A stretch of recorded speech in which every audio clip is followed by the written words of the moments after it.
episode 528 of the Super Ultra Podcast Arcade for June 26th, 2026. I'm one of your hosts, Daniel Nicholson, and with me is my co-host, Dominic Stallworth. What's been going on, Dominic? Man, summer is here. We got, definitely, I'm seeing, Europe, and they're having troubles with heat. Yeah. Even though some of those temperatures, I guess they're higher than what there normally are in those areas, to say. I'm like, man, it's still not like here in some places. Yeah. I mean, that's the problem, right? Like, they're one of those places where they expect a certain temperature. So, like, all their buildings aren't outfitted with air conditioning and things like that. Just and the buildings are West Coast. They're hundreds of, they're older than our country. Some of these buildings, these buildings are old, and they don't have when I hear about the stories, when I used to listen to podcasts or people who are from England saying about they don't have central air, and I was like, what? Yeah, central air. But then I saw the average temperature is in the summertime it's 70 something. I remember watching the Olympics, 80 is freaking heat wave basically. Exactly. and so I'm like, oh darn, it's cool up there. I said I would probably living in London, for weather wise anyway. Just not food wise. But I was joking. But anyway, but now just thinking about that, so, oh my god, being someplace with no central air and gotta go through that, and that's just not a thing you do. You don't what what do you do? I guess find places that sell air conditioners you could put in or something, but get a window. Get a lot of fans, Dominic. But yeah, that sucks. Yeah. But it's not climate change though, man. This is just a normal process of the world. We're going through a heating cycle right now, or whatever they say. Yeah. That's all that is. Anyway, but yeah, really regret your words when we get our ice age too. Here, it's I know it's going. I saw later in the week this 100-something degrees is going to be on Thursday, Wednesday or Thursday Friday, whatever. But I don't like the sound of that. Yeah, I don't like that either, man. I was like, man, it's bad enough. Wednesday, Thursday, and Friday all look hot, and then Saturday is gonna be hot and rainy and thundery. So it's my least favorite thing. This is the summer, man. I gotta get through this. But hey, good for happy for the kids. They get to be out of school. Well, the ones that don't like school, they be out. All those nerds, I know you're missing it already. Yeah, but yeah, those days are gone for me. But yeah, other than that, man, just been hanging in there. Just been playing games. Oh yeah, and watching baseball, suffering through the Orioles. Orioles is just that team. It's so funny. I listened to this podcast and these guys, and it just makes me sad because they're Oriole fans and they're upset. So man, it's I just remember when being young is something forget what age they say they were when they say watching Adam Jones and them, and I was like, oh my god! I said these guys are kids. I said these guys are kids. I was because they're adults now, but they were they're talking about saying when they were 10 or something, and in 2010 or something like that. I'm like, oh my god! I said no. I said, damn. I said, oh god, I'm old. And and then I'm thinking to myself, darn, why do y'all become Oriole fans? But I mean, hey, they had those years. While my years, I didn't never see them win either. But I had those years in the 90s that they were good. The Orioles were good. So I guess they have that. And then, of course, recent times and things happening. Like I was saying with the podcast, they were saying how Orioles are just so non-consistent. They're just not consistent. Every time they look like they got something rolling, they take steps back. God was they take two steps forward and 5 steps back. and like look, like they go into Seattle, lose the series, and there were some bad games. Like there was winnable games that the bats weren't hitting, man. It was just bad. Then they go to the Dodgers and they beat them 2 out of 3. Now they could have swept them, but there was that first game. They were up. I want to say was it 5-0 or 5-1, and they just fell apart in the freaking ninth inning. And it was just it was ridiculous. It was just ridiculous how they lost that game. But they won the next two, and it's like, oh snap, they beat the Dodgers, and they should have probably swept them. And you would think like after that devastating loss to the first one, you just like, man, it's over. But then the guy was like, look, man. Oh, but even before the series, like before that whole series, I remember after the Seattle, he said this team is so inconsistent. Said I don't know. I see us beating the Dodgers or sweeping the Dodgers, but then we getting swept by the Angels, by one of the worst teams in Major League Baseball, and so it just would negate the Dodgers. Well, we didn't sweep the Dodgers, and we didn't get swept by the Angels, but it did happen that we lose the series to the Angels. So it's like, dude, this team, like they suck. Like you just beat the Dodgers, and you can't even go on the roll, and they can't win 4 games straight. Like every time they win 3, if Orioles get 3 wins, like they can't win that 4th game, and it'd be against a. And it's not like they go against like, oh, the 4th game they're going against a great pitcher or something. No, we went against a guy that had like a 12 ERA or something, and we couldn't score. We couldn't. He had probably one of his best pitching outings this year against us, and that's like, get the hell out of here. I said, God darn. Yeah, they're frustrating, man. But I got nothing else to watch, and I don't care about any other teams like that to like jump the bandwagon. I do watch the Nats, but the Nats are kind of frustrating in the way of that Nats is like the best offense in the league, but they have the worst probably pitching staff in the league. Also, their bullpen is the worst in the league. Like they played 4 games against Phillies. And they won the first one, but the next 3, all of them was like the Phillies came back like in the 7th or 8th or whatever, and all of them to beat them because their bullpen sucks. And they had some good leads. I mean, there's some big leads. Like I remember I saw a game like 5-0, and my dad was like, "Man, they beat up on the Phillies," and I was like, "Man, it's only the 4th inning, man. This bullpen sucks." That's like the Phillies could come back, and they did. And then they came back and won 10-5. They won 10-5. It was like, God darn. But at the time of this, they have a winning record though. And I was like, because of the offense is really good. While O's, their bats are not consistent, and their defense is bad. The pitching, in all fairness, the pitching is okay. Like you could win games. Like now, you talk about like going to playoffs, something. I mean, like winning the playoffs or something like playoff games. That's another story. But hell, you got to get there first. Like I'll take going there and just hoping something happens. Anybody should want that anyway. But it's because of their bats and defense. Because sometimes the pitching, like, okay, yeah, we know our pitching ain't great, but darn, you can't like put them in a position where they can be worse when your defense messes up, man. And like, this has never happened to me. I've never been scared of a ball being grounded to a third or shortstop, and they got to throw it to first base. I'm always scared it's going to sail now. It's either going to sail or they're going to bobble it, or the first baseman don't catch it. It's like, I'm scared. Like, that used to be like a routine thing. Like, if something messes up, it'd be so weird. Like, it's like, oh man, I said, what the hell happened? Nah, man. Now it's is like, something like that still being counted as an error?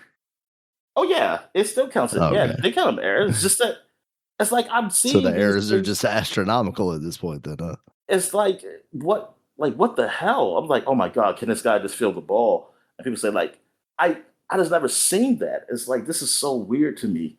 Like like watching Orioles, like even on the years that I thought were bad, now not the recent bad years, so when they lost like 100+ games.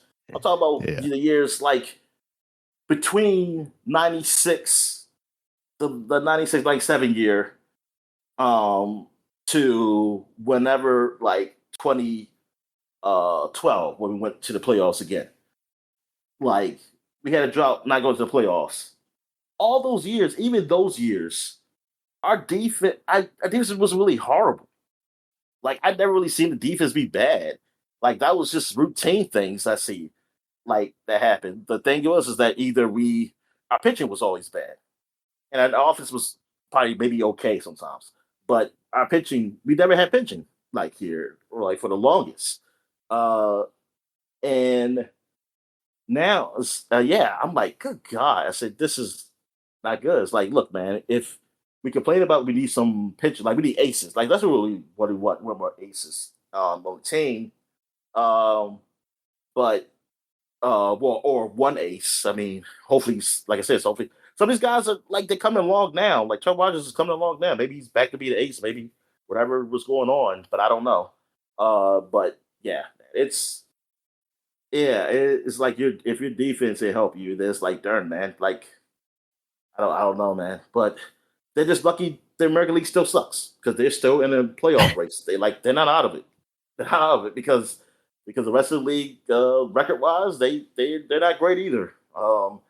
So hey, we'll see. That's basically it. I mean, I know there was a draft. Wizards got the number one pick. They got a dude that went to BYU. I don't remember his name. I know it's something I would have to look at how to pronounce.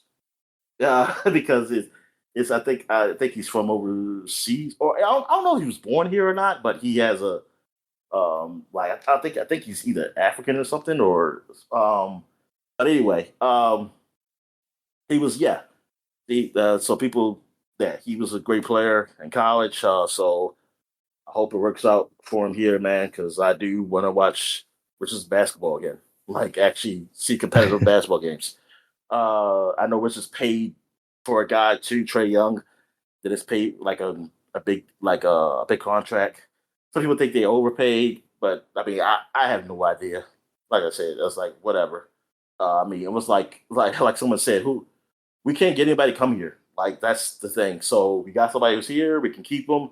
That's been good in the league. He's been a good guy, and some people say maybe he's not worth that money. I have no idea what money people are worth these days. Maybe he is worth the money. Maybe you need to pay everybody else. Like I said, maybe other people need to get paid more. I have no idea. But just to like whatever. Like I know he's been good in a while, but I don't watch basketball like that, so to really have a strong opinion on that part anyway. Um, yeah, that's really it. So wrestling, anything big happen? WWE's Night of Champions, their Saudi Arabia, or not, is it Night? Yeah, Night of Champions, where they're going to crown the king and queen of the ring, is happening today in You say just a it's in couple Saudi hours. Arabia? Yeah, it's in Saudi Arabia. Oh man, I feel like they just were over there. They're yep. Yeah, I mean they were there for Royal Rumble, I think was the last one, which was like February. So yeah. Yeah, they're doing like 4 a year there now, I think. Something like that. Man. Oh, shucks. Once quarterly, basically. I mean, I just want to know because like the golf backing out Saudi Arabia now. Well, their deal is up. I think either next year or the following year. I wonder if it continues. There's some speculation around that, like whether they just kind of, instead of ending it like that, they just kind of, let it peter out and don't renew or whatever. Because that was a lot of money. So I don't know if Saudi Arabia is still interested in doing this or not. With them divesting in a lot of other things, like is it worth it to them? But, like EA, they're all in on EA. We've changed their culture now, Dominic, with wrestling. So they achieved their goal. Yeah, exactly. They got what they wanted. Yeah, so that's happening. The King of the Ring is between Obafemi and Jey Uso. And this, whoever wins King of the Ring gets a title shot at SummerSlam. A lot of people are thinking the obvious choice is Obafemi. You know, he beat Brock Lesnar. Brock Lesnar came back. He lost to him. But you kind of expect him to fight Brock Lesnar again. So there's a chance that maybe Brock Lesnar comes in and interferes here. And then this leads to, I guess, Jey Uso versus Cody Rhodes, because Roman has the other title and Jey is back with the bloodline and Roman, so he wouldn't challenge for his title. And then the Queen of the Ring, I'm not entirely sure who's in the finals, to be honest. I think it's Io, and I don't know if it's Liv Morgan or not. Let's see. Queen of the Ring. And, you know, with Io, you could have her win and then face Rhea. Rhea's never beat Io. Okay, it is Liv Morgan. And Liv Morgan is currently the champion on Raw. So if she wins, she just kind of gets to, I guess, basically choose her opponent, or I don't think she's doing the heel thing of, well, if I win, then no one is going to fight me or whatever, because then it ends up being like a fatal 4-way or something. You're like, oh no, I've screwed myself. So I could see them go with Io there and having her challenge Rhea and have maybe Rhea finally beat Io there. But it doesn't feel like they've done much with Rhea as champion on SmackDown right now. So I don't know if that's really worth it to have her lose that. And then tomorrow is AEW's Forbidden Door pay-per-view. That's usually the one where they are doing like cross-promotional, like New Japan and CMLL, which is a Mexican wrestling promotion. And they have people from all over there. It's not quite as like crossovery as it used to be. I think they're getting to the point where kind of AEW has such a stronger roster than especially New Japan right now. Oh, excuse me. Especially New Japan right now. And, you know, mostly because they've, I hesitate to say poached their talent, but, you know, they offered them probably more than what New Japan could offer them, and a lot of New Japan talent has come over to AEW. So now just a weekly show of AEW is kind of just as much Forbidden Door as it used to be back in the day. But there's still some interesting matchups like Kenny Omega versus Zack Sabre Jr., but it feels pretty obvious Kenny's going to win that one. And then they're just doing kind of, you know, AEW stuff. There's going to be a cage match between MJF's team of guys who's like him and mostly Don Callis family members. Don Callis is a manager, and he's got That one like a real cage match, like in a gorilla cage or something like that, and they fight each other. So is it the cage that you want, or is it the gorillas that you want in there? No gorillas. I mean, no gorillas, just that environment. Zoo. Like, yeah, be in the zoo. Some rocks, a nice moat around it. Yeah, the occasional stuffed animal. give them the opportunity, Dominic. They might get there. It'd be different things. Like they find a lion cage, where lions used to be in, and then one where like, oh, this is where penguins were, or something like that. Oh man, that you know what? Now you're giving great video game ideas here, Dominic. I think that would be a lot of fun as like additional arenas in the next 2K game. If those games they can have animals in the games, yeah, have animals in there too. Like every now and then, like they like you throw them somewhere, like the lion might just scratch you or something, or like the penguin peck at you or something like that. Penguin reverse animalities back into Sub-Zero. Then he freezes you. Yeah.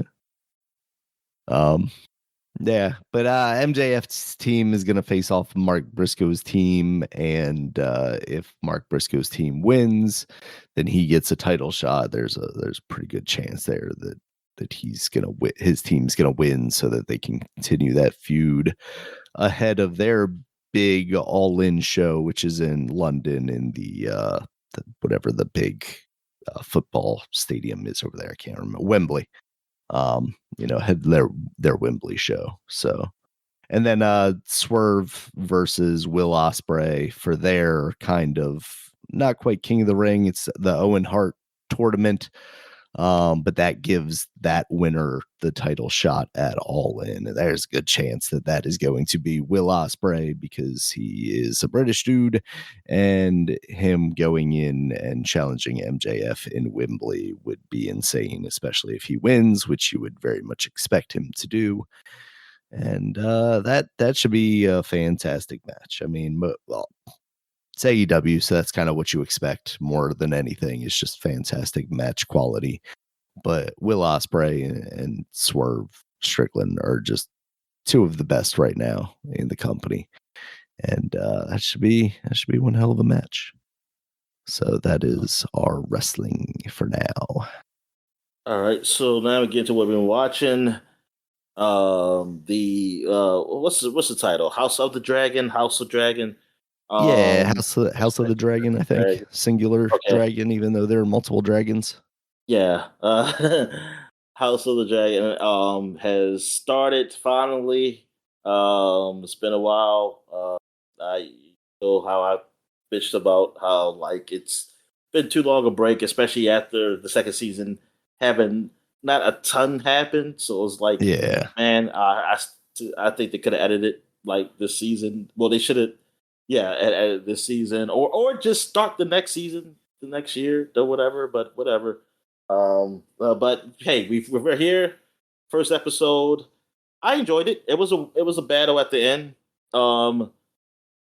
People died. Yeah, as they do in battle. Action in this one. I haven't seen a battle where nobody died. I mean, I think that's not a successful battle if that happens. I mean, unless it's like just a capture, I guess you say. But what? Then that's not even a bad. I don't. Yeah, that doesn't exist. That would be disappointing. But anyway, it's a lot of things I know that changed from the books, because I was reading up to see, and I saw like how many things changed. So okay, but overall, I thought I was okay with the episode. I mean, it was fine. It was fine. I wouldn't say like I was great or excited, but I thought it was good to me. But I know you have a different opinion on it. Yeah, it just kind of fell flat for me, and part of that is the time it's been since the second season, kind of recognizing the characters again. Like, obviously I know who the main people are. I don't necessarily remember their names. I don't know that I've ever really remembered their names, because half of them are like so similar. You got Amond and Armand and Anon, and yeah. It's just, that is, I don't know. I've always had that trouble with like even the Game of Thrones stuff, though. You have so many characters, and they have like, I don't know, just these kind of weird old-timey generic names that sometimes sound like other people's names, and sometimes this white guy looks kind of like this other white guy with a beard. There were moments in this episode where it's like they're focusing in on this person, and I'm like, have I ever seen that person before, or are they relevant? Was I supposed to know who the hitless person was? That exactly. Yeah, exactly.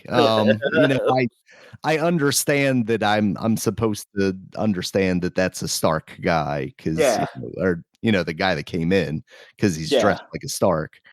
And there was like winter coming behind him because it's cold wherever they go. Exactly. But yeah, I don't know whose head that was. I assume it was maybe a Lannister's head or something. That's what I was telling my dad. I was like, we could just watch it together. I was like, it must be I'm assuming it was a Lannister, because that's who they were trying to go after. They were going after. So, but it's just that's the only Lannister I knew was the one that was on the boat with that woman. That was the only one I knew, and then this one. So yeah. So there was definitely some of that. The battle stuff itself was fine, but then like the ending with the way spoilers, the son dies, which my understanding is relatively similar to how it happens in the book, but it's just so anticlimactic for like so much going on. And it's just I don't know. I think part of it is the distance between the second season. Like I don't think I skipped it. There just wasn't like a recap ahead of this episode either, which I was surprised by. They just like I'll say dropped this: me I was straight watching in. it. I was watching it illegally, so I assumed Yeah. there was a recap, and I just didn't see Yeah, I it. mean, it didn't for me. It just went into the episode, and and you could blame me for that for not like following up or whatever. But like, I don't know. Yeah, so it just all kind of fell flat. Like the characters right now, Rhaenyra is trapped in a closet. You got the Green Lady seemingly trying to like It's not a work closet. things It's out. a room. It's a room. I yeah, she's trapped in a very large room. And she has a dragon, so like she can't get out of the room. Come on now.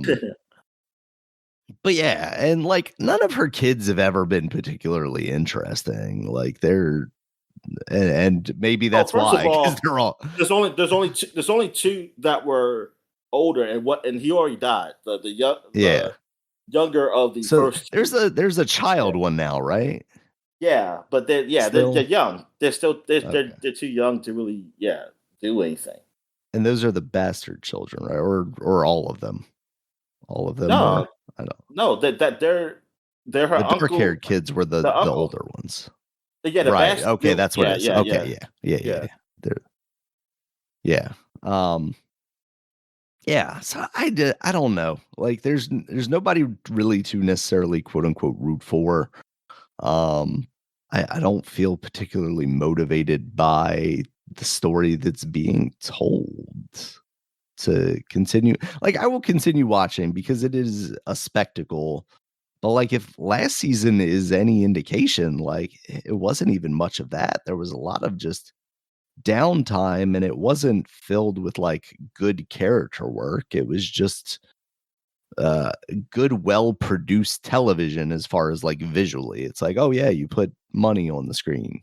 Yeah, exactly. But like it's not telling a good story. It's not it's not engaging. And that's kind of my biggest problem with this episode was it just didn't feel all that engaging, despite the fact that, yeah, like there was a big battle happening. It should have been like exciting and, something to get me amped for the rest of this season. But I just don't know that I am right now, and that could change. But we will see. I wonder where the focus is on this season. Are we going to get Damon back, in the fold since he's just been kind of fucking off elsewhere, basically? I mean, he was in a battle. They just showed it. Yeah. Yeah, I mean, yeah, he's doing his own thing, but like if it's inconsequential enough that they're not really showing what's going on, then it doesn't really matter, I guess. Our Armand, the half blind son was supposed to go up there and attack him, but he's basically usurped the throne. Which like that stuff is interesting. But it was so little of the focus I was about to say. of So look, the well, episode. here's the thing. Like the whole, like, man, I'm sorry. I mean, I know people will say, "Hey, things have like this happen in history," but it's just, yeah, but we got that. But does everybody have to fuck everybody in the family? Like, what the fuck, man? Like, what? Oh Like this yeah, dude, yeah, yeah, because he him kisses kissing his his mom. mother. Like, I was like, oh god, God. I mean, I said, Jesus Christ. I said, y'all all just messed up, man. Damn. I mean, technically with her, she's not really part of the family, so I know that's Mm, part. But still, she knows it, and now her son just kissed her on the lips like that, and like I'm glad it's like she's weirded out by it. I yeah. mean, And but that's the interesting thing now is like, with her maybe trying to like genuinely try and end things, whether it be despite what her son wants, she might yeah, be on the losing side of things, but she might be trying to get Rhaenyra to actually, take the throne or whatever. She is becoming a more sympathetic character and one that is a little more interesting with her motivations. and Um, it looked like something could have happened, but thing is now with her son getting killed, we know that's out the door. yeah, Like this is right. when Rhaenyra, like she's done. What's her name? Her name's Rhaenyra, Rhaenyra, I think, is and the Dragon Queen.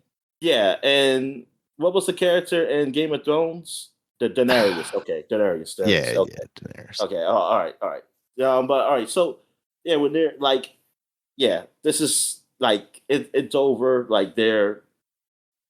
We know. I mean, if you know the story, like they're gonna be battle anyway. But that now we know it's like, hey, there's no coming back now. Yeah. Uh, with that, and I'm curious of what's the reaction with the to her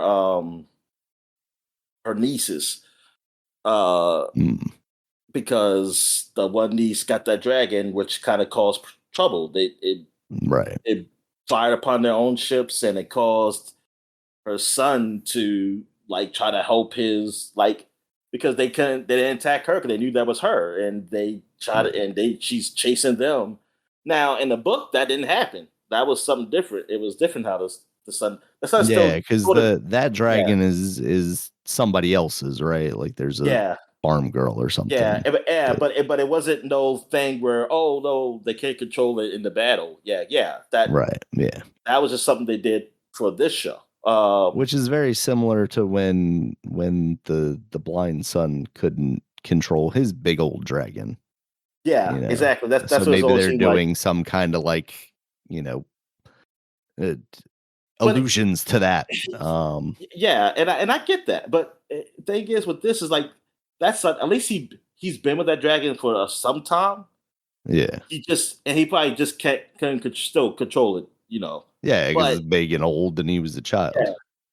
and with her, she literally just got this dragon. I just got on his dragon. And she says she's gonna go help in a battle. That Yeah. doesn't make any. That's like me. Like oh man, I just finally learned how to pilot this jet. Oh, now it's time to go help in the war. It's like no, Just I, barely, I, just barely pilot this jet. yeah. I finally learned how to get it off the ground. I Yeah. didn't even learn how to land yet. That's exactly what I was thinking. But since I'm up in the air, I'm just gonna go ahead and just battle with this, all shooting missiles at everybody, and like not having locked on or anything, so I don't know who's on side whose side I'm on, and shoot everybody. But yeah, like that it doesn't make sense. It's like yeah, you see, there's a battle, so okay, but let me go to this castle and ask them, like, even if you wanted to, let me go here first. Tell them I got a dragon. What do you want to do? Like first, you don't just fly in. like, Yeah. like first of all, like Yeah. So I even, wonder if she ostracizes those girls even more than she kind of already has. and I'm thinking and I'm also wondering, and oh yeah, also what their grandfather did. There's no one to really of standing to take their side, right? Is he officially like? Did we see him die? Well, I we know just he see went in him the no more. water, right? Yeah, I see. I don't remember with the book what happened because I just read somewhere somebody said a side character dies and the son dies, and I was We- thinking that was him. Yeah. Um, I mean, but because then the again, lady died, the pirate lady dies too. yeah, I didn't think they was counting her though. But because she's not even a character from the book, is my understanding, right? oh, she's not. Oh, okay. See, yeah, I didn't even know. Yeah. I know that. Like, I don't know all the book. I just look at some things I see on the internet. Yeah, see, But that's the thing. I've listened to podcasts where they talk about the book enough to generally know what's going to happen, but a lot of it I've kind of forgotten also at the same time, or yeah. like where it's going to happen too. Oh, yeah, and just like the Lannister guy, because she pushed him off. Well, pushed him off. Is he just?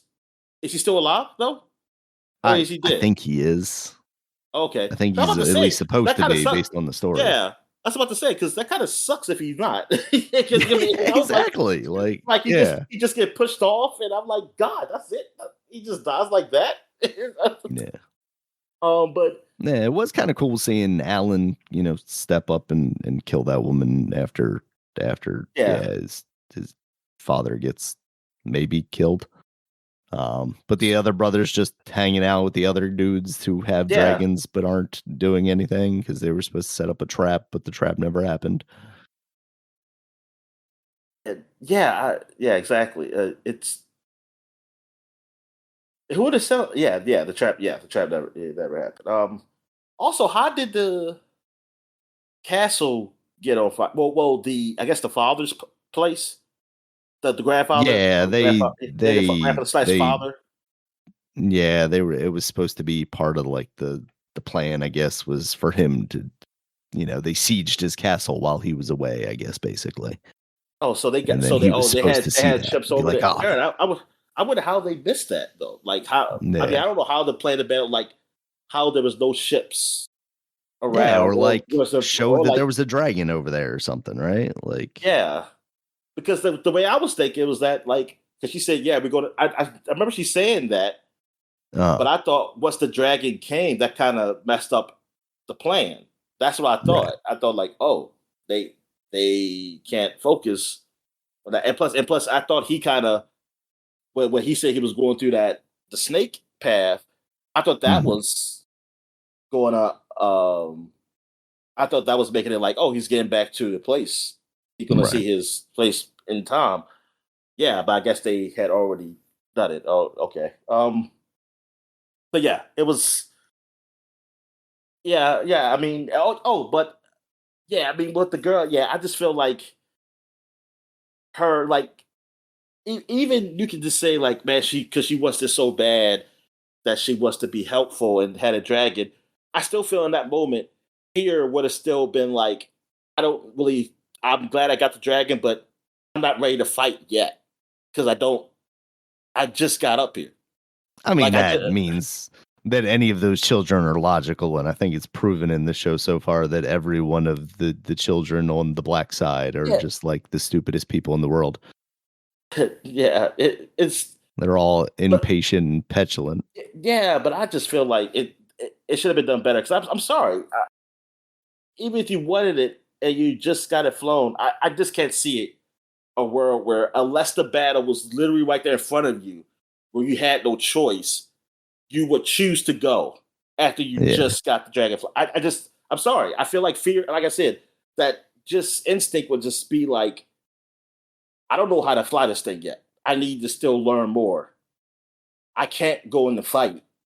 I might know the words and stuff to say, oh, do this and that, but yeah, I don't know, man. That's Yeah. just It's just it should cockiness, I yeah. guess. Or it's just a sense of like, I gotta help my sister. Nobody else is gonna help her. I gotta help her with my big old dragon But that I she just didn't got know her on sister was 5 over minutes there. ago. She didn't know her sister was over That's there. yeah, that's true. I don't know. Now it feels like we're trying to assign logic to something that the more we talk about it is less and less logical.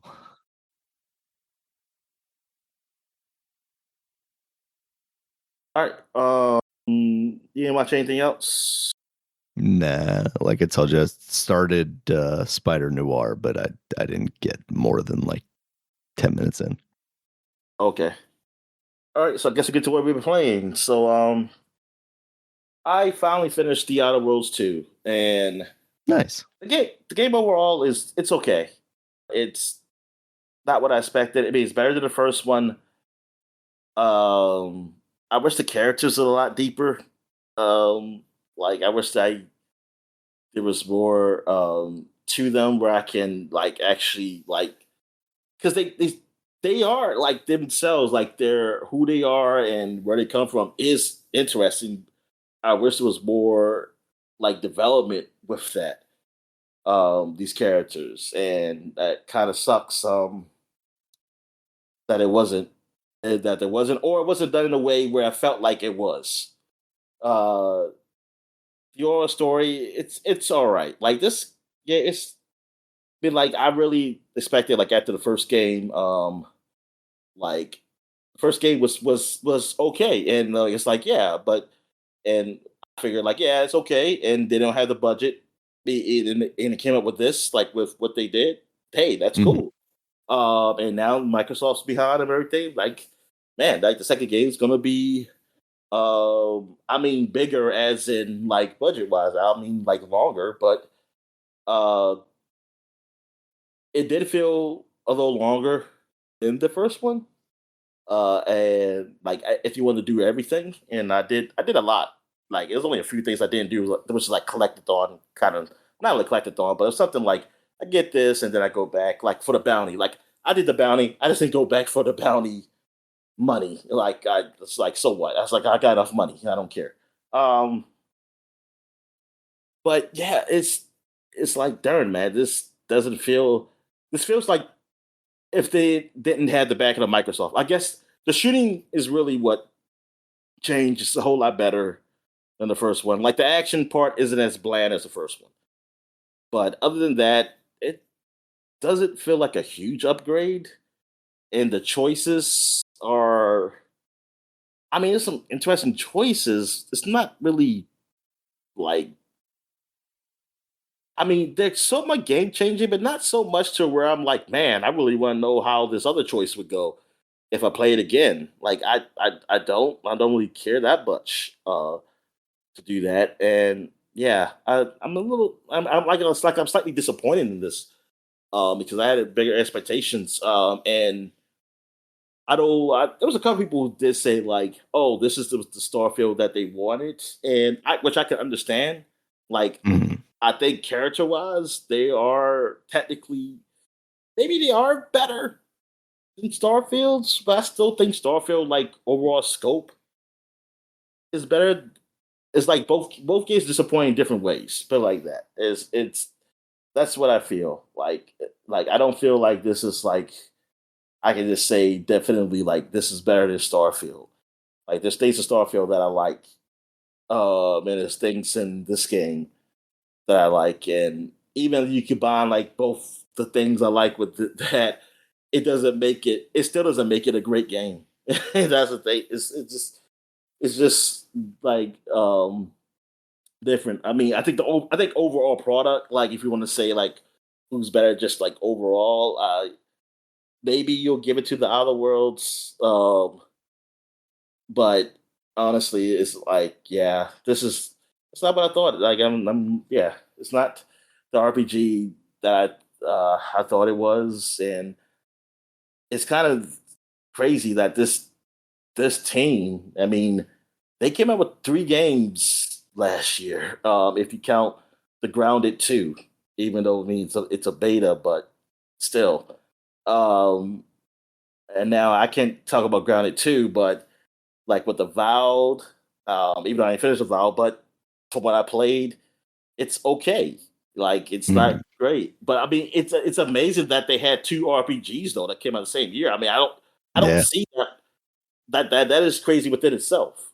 Even if you go by like what you want to say, like how like quality wise they are, like they're not bad. They're I mean they're all right, and some people like I can see people really liking them, but I can also see people like not liking them at all. But um, it's amazing that's even happened. But I just wish that at least one of them was like, oh man, like top tier, like something that like these. It's forgettable. Like this game is it's forgettable. Which is sad. Like, cause I was really hoping for something um bigger, especially after like Starfield, like I played a lot of, but I haven't really. I'm gonna go back to play some more. But I was really hoping, like, maybe this will be the space game that I really like after Mass Effect. And like, nah, it's still just Mass Effect. And I guess it also kind of sucks that both games don't have aliens. Like they're both freaking just humans, in space, which I don't Yeah. mind. I don't mind that. I mean, because like, come on. Even though you're traveling so far in space, space is freaking huge. You still probably won't see any other intelligent life. But it's like both of your games. It's like both games you have in house. Like, darn man, actually with Starfield, I kind of wish they definitely didn't do that. So I was like, darn, Outer Worlds already has done that, and Starfield has been in development for a long time. I mean, but I was like, just in hindsight, like I wish it's just like that wasn't a thing. But it was a better game. Probably it wouldn't matter. It wouldn't even matter if it was swap. But yeah. So that's Outer Worlds 2. Um, I mean, overall, it's a funny game because it's like a more comical type of game too, and that it has moments. I wish just, I mean, like it's it's the comedy. It's good. I mean, I enjoy it. I enjoy the comedy. It's funny. I wish it was more stand out now, since the game or like overall game itself is a little disappointing to me. Like it's just like it's funny, but it doesn't stand out enough where like it can overcome like what I don't like the game, like what I don't like about the game. That's the thing. It's like it's not a lot I don't like. It's just it almost feel like the game is just not fulfilling. Like it's just not there. Like I don't have enough. Maybe that's what it is. What I don't like is like it don't have enough for me. All right. What else we got here? I've been playing some more Final Fantasy 6. I am basically at the end right now. Is at a point where you can go straight to fight the boss, but there's some other extra missions to do. When I said, well, not missions, but quests, I guess. Like I believe I do have all the characters now. Uh, I didn't even realize there's that many characters in this game. Some of them are I do not give a shit about. Actually, like two of them, they just kind of just there. But I guess if you, I think one of them had probably maybe a no, like the Yeti one. He seems kind of pointless. And then there's a Boogle. I don't know if the Boogle is good and bad. Maybe he is, but I have a team basically that I like. So like I don't really care about those guys. I just got them because hey, they were there to get. So I thought they might add some to the story, then I realized they didn't. I was like, well, I wasted my damn time. But anyway, um, but yeah, but you know what, Final Fantasy 6, like I didn't yeah. Now I see why people really, really love this game.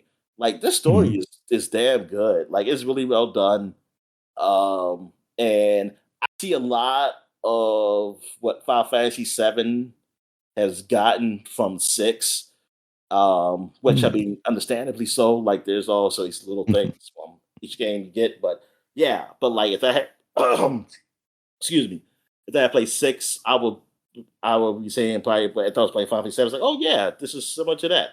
Um, like the music, like of course the music, like some music in there, man. I'm like, oh, this is not original Final Fantasy 7 music. Like in some places, like in a cave or something. I was like, oh, this is a Final Fantasy 6. I said, oh wow, this sounds really similar. Um, and what else? Like the like, oh yeah, also like because Final Fantasy 6 kind of is in that fantasy, almost having that tech and fantasy setting too, which is what Final Yeah. Fantasy 7 had. Like because I don't know the other Final Fantasies because like I didn't play 5, so I can't compare it to 5. I played 4. 4. I mean 1, 2, 3, and 4 all had fantasy. Like it was a whole lot of tech stuff, Right. but yeah, but 6 and maybe 5 too. But like I said, I haven't never played 5. Um, 6 to see like they were kind of crossing between like modern age and magic somewhat. And then like in 7, you really seen that. Um and yeah, so it seemed like you were going with that, and which is I guess is that's actually pretty good. It's like it kind of freshens up the setting a bit, like which is totally understandable, which is why it was a big deal when it went back to the more general kind of like fantasy setting in 9. And when they said that Crystal was back, now I understand because the Crystal was like a central thing in Final Fantasy. That wasn't a thing, and like they stopped it in 6. Like 6 was one. Well, 6 and another game was one. Um, in the Pixel era, I think it was one other game in the Pixel era where they didn't. The crystal wasn't a focus. There was no like central thing about a crystal. Um, but yeah, yeah, it's some good moments, and also there's really like not like a central character. Like technically, Terra is the main character, but you play as a lot of because it splits. The story splits a lot too with different characters, and they all have their story, and they all have like a story that like they could be the main character. And like really, and when it comes to the end of the game, it doesn't look like you don't have to have Tara in your party. Like she's like at one point, like yeah, most of the second half of the game, I didn't have her in my party because I didn't get her yet. Like you are another woman who is part of the game. Like you play as her, and she goes in getting all the heroes, and then as you get heroes, you can switch to anyone you want. And I was like, oh, so like there isn't like they really make it like this game is not a central character. And all the main characters have like good stories. Like we do like some of the side stories or whatever, man. Like it goes deep. Like they get deep in this game. And I was I mean, I shouldn't be surprised, but I was just a little surprised because I'm still thinking of like old Final Fantasy, like old RPGs, like the Nintendo era stuff. But I guess this is when those games really start being more mature, and that's when like we get to Final Fantasy 7, and then like yeah, we see things kind of change. Like it was some of those JRPGs were like having really great, like more sophisticated stories, while some JRPGs still stayed simple, and which is fine. Like that's like, hey, people still like that, like Dragon Quest, um, and some other JRPGs. But yeah, Final Fantasy 6, yeah, so far a great game.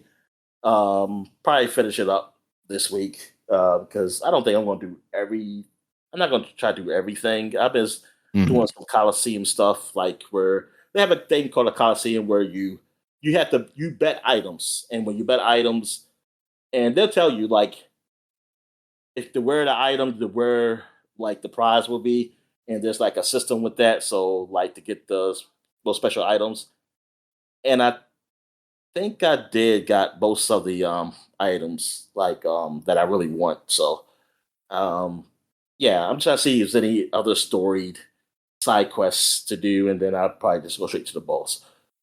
Um Also been playing Final Fantasy 16 too. So I was like, hey, let me go back to Final Fantasy 16 since I know you were playing 7 remake, and I was like, let me go play 16. And 16, I really enjoy it. Like I really enjoy 16. Now here's the thing, like I do agree with people though, with like they kind of wish it wasn't called like a number Final Fantasy. Because if there was like Final Fantasy subtitle, I think that would be cool. Um, I don't feel like this should have been like a numbered Final Fantasy though, because when I think of Final Fantasy, I think of parties. Like you have a party of people, and like you can have a central main character, but you also have other people in your party that you can control and do things with. Final Fantasy 16 is just one guy. You just control one guy. He does everything. Now you gotta you'll have a woman who bees with you eventually, and you have your dog. But and every now and then you have somebody you might team up with. But yeah, it's just one character. And I'm not even talking about the gameplay wise. Like, yeah, gameplay wise, like it's generally like action RPG. Like it's totally not like any type of turn base or anything like that. But I'm not even saying that part has to change. I wish there was a part like you could switch between the characters if you're doing that, like the act stuff. Like, because I just feel like that's what it is. It's always a journey or whatever with a group of party members, like of different Right. types or whatever. And they kind of I'm trying to think at 15. I know you with the four guys. Could you switch and play as the other guys? Not count the DLC that they had, where each one had I their. think you could swap between them during the battles, right? Okay, I'd say I just don't I remember. think. Or at least like tell them what to do, maybe? I'll tell them what to do. Yeah. Um. Yeah, but yeah, I don't. Yeah. So yeah, in that sense, it don't feel like I would like I found a traditional Final Fantasy game, but everything around it is Final Fantasy, like with the espers or well, they don't call them espers. The espers is from Final Fantasy 6. The summonings, like which you know from like Final Fantasy 7. Um, they call them the icons. The icons, I believe here. Mm-hmm. And like that stuff, like I think that's pretty cool with the whole like people having the power they turn into like the Phoenix or Ifrit or Beaumont or like Right. things of that nature. That I think that in that whole story, and this story is very mature. Like it is definitely a lot, and it's very prejudice. Like it deals with like prejudice. It's a like very prejudice theme where it's like people who have those abilities, they become branded. Like they brand them because like normal people don't like the people with magic because they feel like they have to control Mm-hmm. them or whatever, and that they should be served. And people they treat them as things, and they go really hard with that. Like I'm thinking, like man, this is like some race, almost like some racism shit. Like, well, I mean, like they had a girl. She told me to go. She wanted to find her like her pet or something, and so she and like so I'm thinking I'm looking for her dog or cat or something. Find out it was a branded person, Oh, and then yeah, you found her dead because she said like I fed her, said she needs to eat. I didn't feed her since yesterday or something, blah blah blah. And then so when I went and found her, I found her she was dead, and like I think she died maybe I don't know from exhaustion or starvation or something. And then when the girl came, she said, "Oh man, now she died. Darn! Now I got to tell Dad to get me another one." And blah oh, blah geez. blah. And then the dude he just got angry and told her like he was just I mean, he basically told the girl like she is a person just like you. He said no. He said, my dad says they don't have parents. He said yes they do. It said that's how she's born. She's just a human. She just had power. Then the girl like you telling her that she start crying because then she start realizing like it's not that. Um and yeah, and like and there was another quest where the guy told me to go say, hey, say because he hired a brand to do something, but he thought I was it because I got a brand on my face, and Mm. which I don't know why he never got it removed. like like you now, and I'm at the part of the story where he did get him. Like it went like 5 years in the future, I think, or something like that. And he did get it removed. Now, like I'm at that part of the story, but so now I'm just thinking like, darn, why you ain't get it removed when you once you got free, yo? They But didn't have whatever. that technology.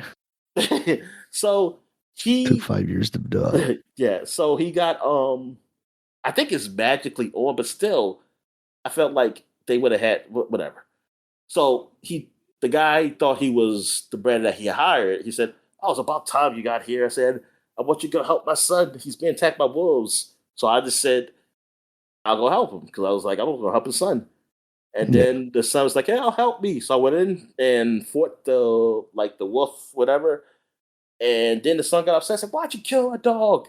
You see, you were supposed to die," and something like that. And blah, blah. I said, "What?" I said, "What are you talking about?" And then I saw these other. Then the son ran to the father. And then I saw these other bodies, and then I realized it was a game. Like they would get Brandon to come, and his wolf would kill him. Oh wow. So thing is, he got beat. I guess he was getting branded who couldn't really fight or something, and just die. And then when I realized that, I told him like I was basically hollering and stuff and blah blah blah. And then they just left, and then another guy came, and so I went there to bury the bodies, and another guy came and said like, "Oh, like so, God." I said, "Yeah, they." I said, "How can they do this?" And they even say like, "Yeah, because they don't see it as sport. They see branded as nothing but toys to them and something like that." And like they don't care or like what they are. They're like they don't see you as people. They see you as things. Like he said, like don't say they see you like you will look at a mug or something, like something like you're just a thing. And but then when then you heard some screaming, and the boy and father they must have got killed in their home because they went and get another wolf, like a beast or something, to do it. And I guess like they had no time to train it or whatever, and it killed them. So I was like, oh, they got what they coming into. A little sad for the kid because I was like, he's only like that. His father, like it's like a little kid, it's not like a teenager. But I was like, wow. darn, that's kind of pretty bad.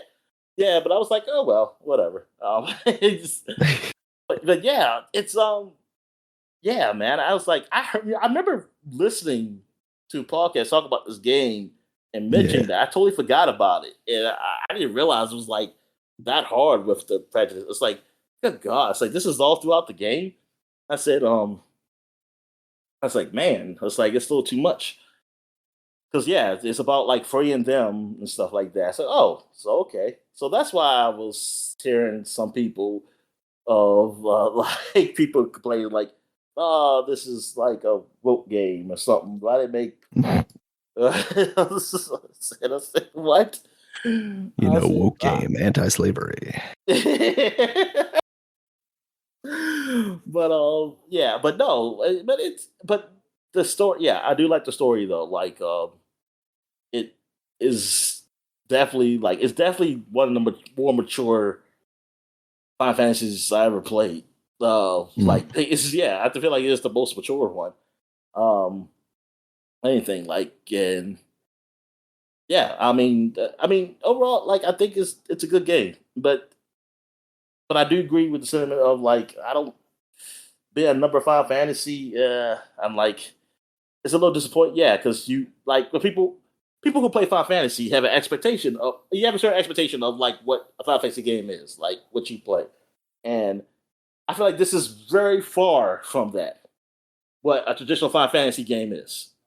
Like, so I especially totally when understand. you're transitioning from more of an RPG tactical thing to very much an action heavy version of that too. Yeah. So you have these two very distinct versions of a game. I could see why there would be a little. And people saying like, well, you see where they were going with how the last few numbered games have got, but I was like, that doesn't mean they're going anywhere. I just figured it's just a new battle system. I didn't take it as like we're just gonna be an action game now. Like that, like what? That doesn't. It's like that doesn't make sense. I felt like they were making it like a good cross between action and that, but you still do that. You don't go just straight to the other genre. But yeah, yeah, because I feel like this could be like, oh, this is something in the Final Fantasy universe, but it's some more action. So hey, so people who aren't really big on turn based, they got this game to play, and we also got a regular Final Fantasy game out too. But really, you got this game and Final Fantasy VII Remake, which is kind of a cross. Which I don't know what Rebirth is. I'm assuming Rebirth is the battle system is similar to I think the remake. I Rebirth have no idea. is similar, but I think it got even more actiony too. Okay, yeah. So that's not really a thing. Like you can say, like, oh, I'll just play this one. It's just, yeah. Yeah. I went back to playing Ace Combat 7, and because I never finished the game. I know that I got to. I think I got further. I actually got further than what I've gotten before. Because I know you become a convict in the game because some they think you shot the president or whatever. But it wasn't you. But they still. I mean, technically, they still. Technically, I think I'm still thought to kill the president, but they. But I proven myself to be still like a good pilot, and so I'm still flying because they had like this special convict division where like you're basically there like doing these missions are like because yeah, first you was on a base that's supposed to be just a decoy. So like yeah, so you were there like okay, if you die, whatever. But you're helping us out, helping them out by being a decoy, something for the enemy. And eventually like things happen and now I'm back. I proved myself to be back in a different squad. And I guess eventually they'll find out that, oh no, it wasn't me that shot the president. Um, and also, I played Star Fox. Well, I played both Star Foxes, the 64 Star Fox and the new one. So 64 one I did beat. And this is the, well, since now you can save or rewind also, save anywhere and rewind. I finally got it where I can mostly have everybody alive at the end, except for Slippy. I gave up at that because at the end, Damn Slippy. The second like the before the final world, like it's just got too much for him to like. I had to keep freaking getting those damn ships behind him, and I was like, man, forget it, man. I just can't get.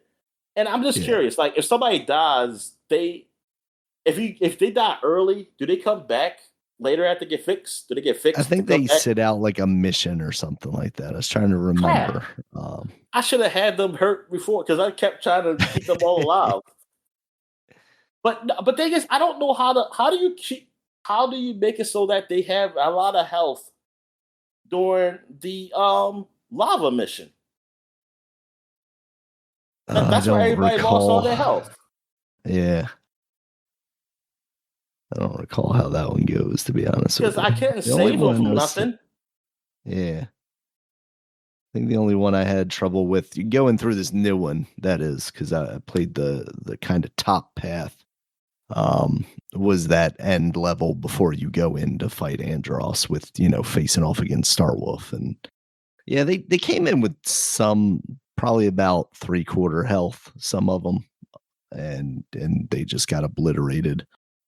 And, I was having trouble with that one too, because then when you die and you restart, then you don't have the dual lasers, you don't have your expanded health, and it's like, well, how am I supposed to do this now that I've lost all of that? Yeah, I hate that. I don't like that. It's like, what? Wait a minute. Why can I just continue? Where like where I was. You just want because technically I'm dead. So if you want to play that card, I start the freaking game over with. So why can't I start back when I still was just at the point where I was, like with all that stuff. But yeah, God. I'm sorry, I was looking at something. But yeah, yeah, I played some of the Star Fox, the new one. I got to the mission where you have to avoid the spotlight. Okay. And that's the mission I stopped at because I felt like they cheated me because I was avoiding the spotlight, and then like she said she was gonna do get the ones on the left, yeah, and I did the right. And she didn't get that one on the left. And I thought, it didn't seem like she was. Okay. So I was just taking out everyone I saw because I was like, something something doesn't seem right here. It doesn't seem like you're helping me. So I had like first I saw it and I was like, oh, maybe it's not going to get us because she missed it, but it didn't do nothing. Yeah. But then it did it. It said, oh no, you've been caught. I said, bitch, you told me you was going to get the ones on the left. Like, what are you doing? But I had to stop right there. But I mean, yeah, it's all right what I played. But oh yeah, but yeah, go ahead. You can go ahead and talk about Star Fox. Yeah, so I just like you, I played a little bit of the 64 as well, just ahead of the launch of this. And I don't know, maybe we got about halfway through the path before stopping. And yeah, that was perfectly fine. But jumping into this, I played the demo, which had like the training and then I want to say 2 missions, the first one and then Medios, I think. And it didn't blow me away. I definitely wasn't like, whoa, this is like amazing, especially after playing the 64 one, because it was like, okay, this actually holds up surprisingly well. But playing this full version, getting into some of the more detailed levels, like I said, I took kind of the top path. It sounds like you kind of went that direction too, with ending up at that spotlight level. And I'm having a lot of fun with it. It's definitely partially just playing on my nostalgia. Like, I don't think this is bringing a ton to the table necessarily. I mean, this is a short game relative, even if you go and do like 3 different playthroughs of the different paths, it's still not a particularly long game. Difficulty wise, I haven't had too much trouble until I got to that Star Wolf level at the end. It's also kind of weird seeing Star Wolf at the end of that path because I didn't see them at any point up until then. So they're like, our new ships. And it's like, I never saw you in your old ships. I don't know what you're talking about. And I struggled a bit with that one. I made it through, ironically enough, with only Slippy being the one that survived. But that was after maybe 4 or 5 deaths myself and basically some luck. They do a good job of giving you those like star-shaped rings that give you a lot of health back, but they never give you, or at least that I found, they never give you a laser upgrade in that, and that just makes it difficult. And then on your way to Andros, as far as I saw, there's only 1 laser upgrade there as well. So I'm going into him not at full power, which has made it difficult. I have the game, asleep right now at his final form, but I don't know. I mean, I'll probably be able to beat it.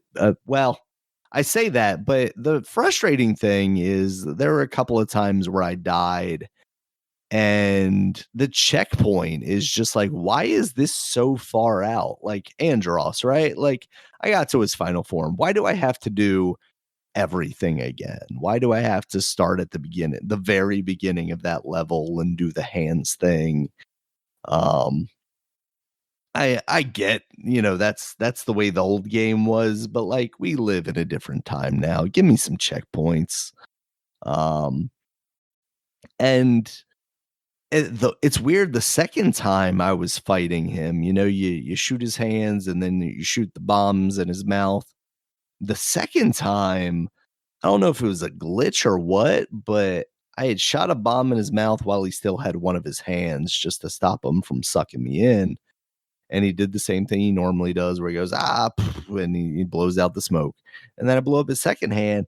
And then I swear I shot like 6 or 7 bombs into his mouth. And I'm pretty sure it's only supposed to be 3 before he finally went into the next form. And I had run out of bombs. So I kept having to wait for him to suck in and then spit out the stuff and then shoot all the stuff to try and get bombs. And I'm just like, what is going on here? Like, this doesn't seem right. I was really about to just restart it because I thought it was fully glitched. And I was like, all right, just one more.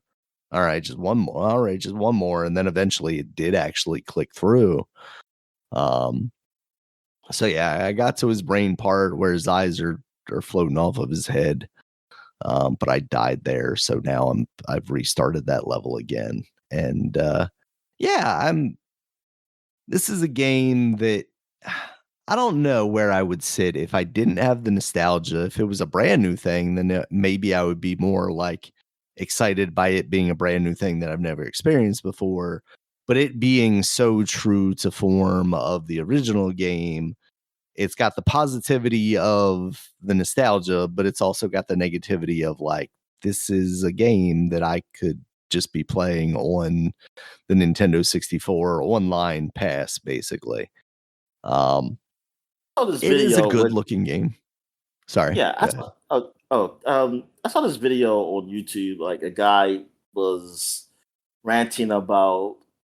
Well, first of all, like I mean, there's a reason I didn't finish the video because I was just curious because this is one of those recommended videos, and Yeah. he was saying like I like it says I hate Nintendo fans or something, and it shows Star Fox, and I was curious like, oh, what was he talking about?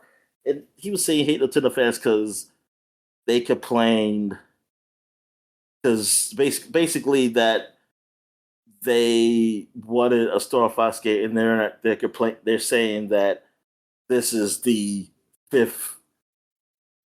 Uh, this is the fifth version of the original game or something. And they want to say like no, it's not, and saying what those other versions were, but then saying like how they're hating on this, and then and it got me. First, I was like, wait, I'm confused because what definitive fans are we talking about here? Because when I think of somebody talking like Nintendo fans or the ones that are kind of crazy or something, or the ones that like everything Nintendo does.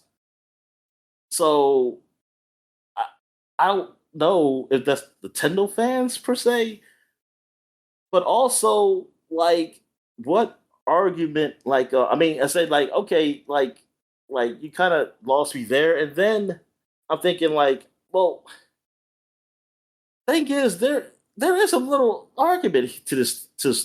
Now for me, it's not a big deal because um I mean, yeah, I like N64 version, but the other versions, like I mean, I don't know. I haven't really played them to say whatever. I can say, well, 2DS. I mean, obviously, I was like, yeah, but um, oh, also, yeah. Another thing was that he also said, like, this is the time of remakes. He said, like, look, you got the Last of Us remake stuff, and then I'm thinking, like, wait a minute, are you making an argument of why this is good? Because Positive or a that's negative? What's going on here? yeah.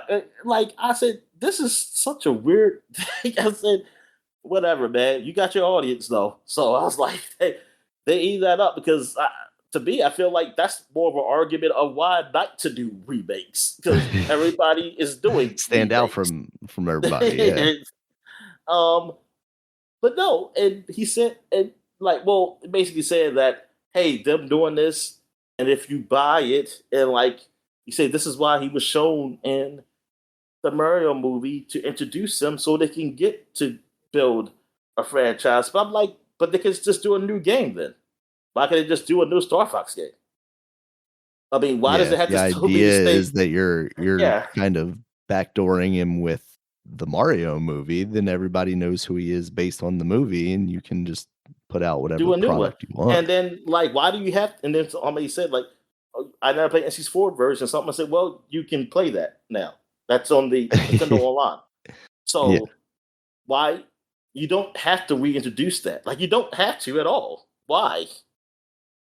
You And if have you it. you tell me Yeah. that, like, this is coming out and then you have, like, let's say by the end of the year, they tell me that there's a new Star Fox experience coming out next year. Like, okay, I guess, oh, I was wrong or whatever, they've got something new in the works. But yeah, as of right now, which is more likely the case, like we won't see another Star Fox for a couple of years because it takes some time to make video games.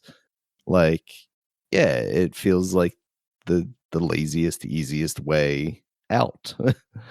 It's Yeah. like, oh, you wanted a Star Fox, here's a Star Fox. It's like, yeah, but that's the same Star Fox we played. Yeah, exactly. It's like, yeah, it looks nice and everything, but it's like, why couldn't it just be new? Like somebody said, you could have used those assets to make new levels. Yeah. Like I'd Yeah, rather be a exactly. reboot. You can be like somebody said, you can be a reboot, just something different. I There's mean, something. I've heard a lot of people talk about how like this would make a good roguelike game. And yeah, when you say that, like use those assets but reorient them. Yeah, like it could be very interesting if they had gone that method and said like, okay, well, we've got, this tile set. I mean, obviously it's not a pixel game, so it's not a tile set, but we have these assets and we're gonna, rearrange them in different ways and maybe even introduce what is it called? A chromatic programmatically, generated type thing like roguelikes do sometimes, that style thing. And I think that would be really cool and a different take on, what could be similar. You could even have those same levels in there, but also have this mode where you're using these assets to make different things that would be new to people that have already Oh experienced it. shit. Yeah, it's yeah. I didn't know what the heck he's going through, but I was like, whatever. People are eating up in the comments. There's only a few comments who I see were kind of questioning him, so I was like, hey, he has his audience, so what? Okay. Um, but that it just seems like it looks nice. It's cool. Like I like the Star Fox game. And I mean I like the new one. The new one seems like it's fine. What I played so far, but I also understand the sentiment. And I mean, and even me. I mean, I'm not a huge Star Fox fan, but like, yeah, why you just couldn't be just a new game, like just Yeah, something new. Like you can do it. I mean, goddamn, like it could be you've it got could the be done. resources. And don't and like the whole thing of like, well, you have to buy this game. Well, that sucks. That for like you have to hope that this game sells, or I have to buy this game that I technically is just a reimagining of a game I already played, just for I had the Yeah. potential of you doing a Exactly. new Yeah. one. I don't know if you're All gonna right, do a new one Nintendo, or you've not. got my money in 3 years now. I expect this to be an investment So, and have yeah, I think I paid saw off. somebody say like, So well, you should have bought. See, hey, y'all should have bought the. Say, well, y'all didn't buy the one, the whatever that was called on Wii U, and it's like nobody had a Wii U, man. It's like I didn't have a shut Wii up. U. Yeah, exactly. Well, now you're being punished for that. You didn't buy a Wii U. Way to go. It's like whatever, and then like, dude, it's like, and like someone says, like y'all made some bad one, like some of those things were bad, like you didn't give it, yeah, I don't know. Um, all right, so you've been playing some Final Fantasy remake, and you have bike up Yeah. here. So what's that about? Yeah, so I got to the motorcycle section. They introduced a boss in this that I believe is not in the original game, Roche, who So is a so you're at the end. soldier. No, no, not at all. I don't think. I haven't been playing that much. There's a If that's what they motorcycle cut this section. game down to. There's a motorcycle section beginning. Darn, I don't even remember. Well, that's the thing. I think this is new. So I don't know if maybe they have multiple motorcycle sections now. Because I'm not very far into the game at all. Like I Okay, spent a couple hours, but maybe only like 30. Um, and I've been doing all the side questy stuff that they give me. So if this is as long as the game was, I don't know what people are complaining about as far I as did all the side time spent. quests. I just don't remember. I just don't Yeah, remember. Is it nighttime or daytime? it is nighttime. So It's I went nighttime. to Jesse's house, and that's where we were headed on this motorcycle section, is to sneak into Jesse's house and get her dad's ID badge because he used to work for Shinra, and that's how we're going to get into the second reactor to try and blow that up, I guess. But they've introduced this character Roche, who is a biker speed demon guy and also a soldier. He's third class soldier though, so he's not as good as Cloud. Um, but he's very flamboyant, and you face him off on the motorcycle while Jesse's riding with you, and you got Biggs and Wedge on another motorcycle.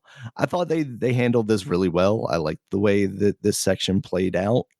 It kind of reminds me of now I'm not gonna be able to think of the game. Road Rash, I think it is, where you're riding along on the motorcycle and you got like a chain or a bat or something, and you're swinging it. I mean, the original game did that with portions of the thing too, right? When they the motorcycle section, I think you're thinking of, where everybody in like Barrett are in the truck, the little blue truck, and then you're trying to knock everybody off before they get to the truck and take them out.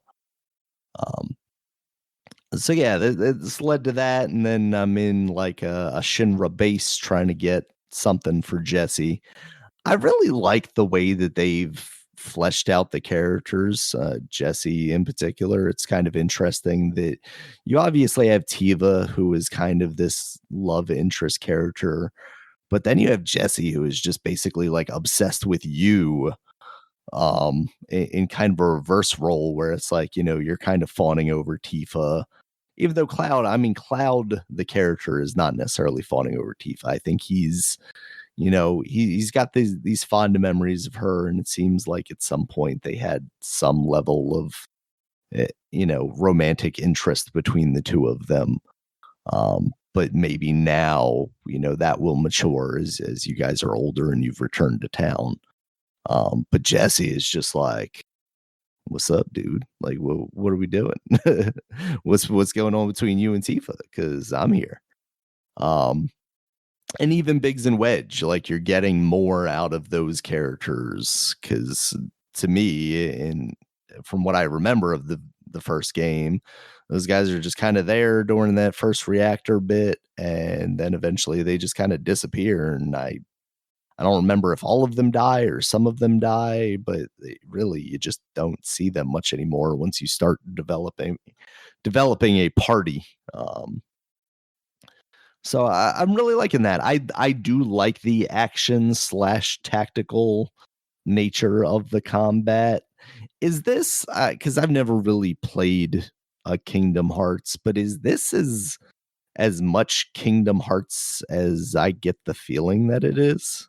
No, Kingdom Hearts, you control the character like a Final Fantasy 16. I mean, that's what you do in this game.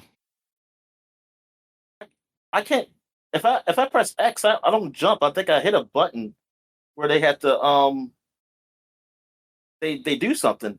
You can jump and stuff and move and dodge in Final Fantasy. I'm not jumping, but I'm moving and dodging, and I've got a roll. I've got a oh yeah, you can roll. You can roll. Yeah. Oh, I've got rolls. I've got attack buttons. If you're not jumping, then no. Then it's not the same. Okay. If you're not jumping. Yeah. You do auto jump. You do launchers, basically, like in a fighting game style thing. But no. It's not the. But you have a strong and a weak attack and stuff like this. I can't just press buttons. You'll do something. Like you're not. I mean, you're doing something, but you can't just press the button, because you'll accidentally probably press something on the command. Like whatchamacallit, I had to press another button if I want to like pick a command on, like, for the Kingdom Hearts character to do something, so that it doesn't mess up the action. Well, that's what you have to do in this one too. Like, I have to, if I press X, like square and triangle are my light and my heavy attacks, and then X brings up, like, it slows down time, brings up my commands where I can choose. You don't slow down magic time or something like that. Yeah, you don't. Okay. Yeah, but X. I'm saying X would be where you jump, most likely. Gotcha. Okay. Yeah, so I really like this combat. It does do a nice balance between like a more action-y combat, but also giving you the ability to kind of command your other characters, or perform your magic or skills or whatever. You still have your limit breaks. I got my first summon now as well, and that just kind of brings out the character in the battle, and they just are an additional character, additional party member, for a limited amount of time, that kind of does their own attacks. You can direct them to do special things, but for the most part, you just kind of let them do their thing. And it seems like those are going to be limited to the battles that you can potentially use them in, because it references like when there's a real like hard battle, you can use these guys. So I think that's going to be interesting, the way that they utilize those. At the same time, I'm not totally against it, because like thinking back to Final Fantasy VII, when it's just like, okay, now I'm going to get into this battle with these two cactuses on the desert, and I'm just going to use Knights of the Round on them. It's like, yeah, obviously that's overkill, and also a waste of like 10 minutes, because that summon is so ridiculously long. Definitely interested to see how they handle some of those more like elaborate summons when you get into that. I don't know how many of the summons make it over from the original game, if it's all of them or not, eventually, or at least by the end of Revelations. But yeah, the game looks very nice. Obviously, I'm playing this on the PS5 because it's part of the PlayStation catalog. If I do get Rebirth, I might get it on PC. It's $20 on both right now. Then I'm trying to decide whether, like, do I buy it now with the intention that I'm going to get to Rebirth and start playing it immediately, or there'll probably be another sale by the time I get around to actually playing it. Or maybe it ends up in the PlayStation catalog by the time I play it. But yeah, Xbox I'm having a good time with it. What's that? Or the Xbox Game Pass. Yeah, that's if I have Game Pass still. I don't know. They're doing everything to motivate me to not have Game Pass, Dominic. And the stupid thing for them, like, it's still a monthly thing. Like, if they gave me a year option and I just paid for it, I wouldn't even be considering it, because I would just be like, oh, and then by the time the year came around, I'd probably forget anyway, and then be upset that it auto renewed itself or whatever. But the fact that like every month I'm paying for that thing, it's like, well, maybe I don't need it anymore. Okay, well, Halo's going to come out. Keep it through that, and then like, what do they have after that? I guess we'll see. Because now Fable's not until next year. What do they have at the end of this year that's like, I'm like, oh, I should keep Game Pass for this? I don't know.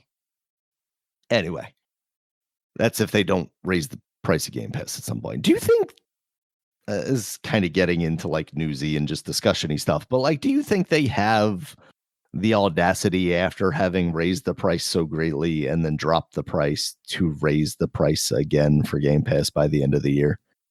By the end of the year? Oh, I don't think so. No, okay.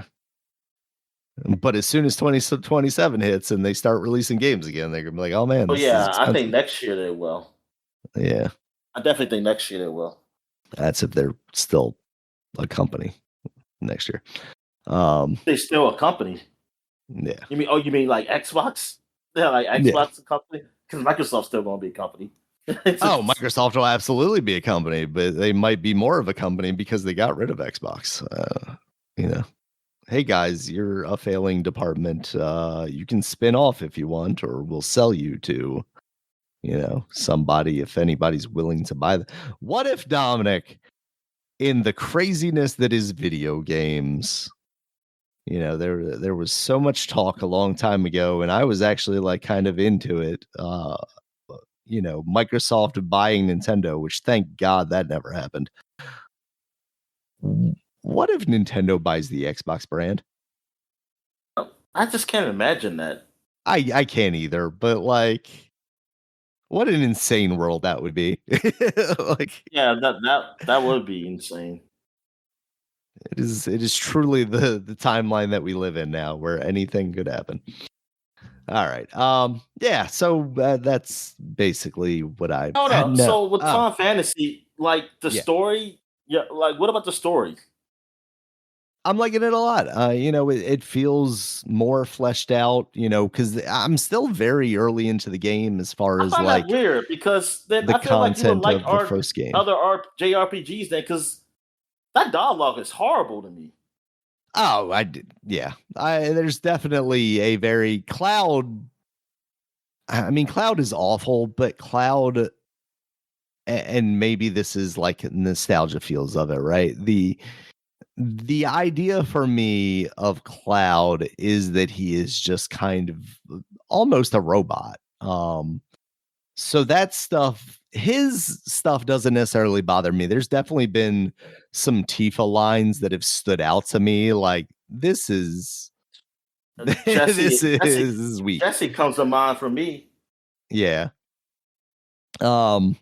But generally it's not so much the specific dialogue of it that I like, but the kind of the themes and the general story that they're telling Yeah, right now is I get what you're working for saying. me. Yeah, but it's yeah. I just feel like it's just a lot of awkward moments and like why Yeah.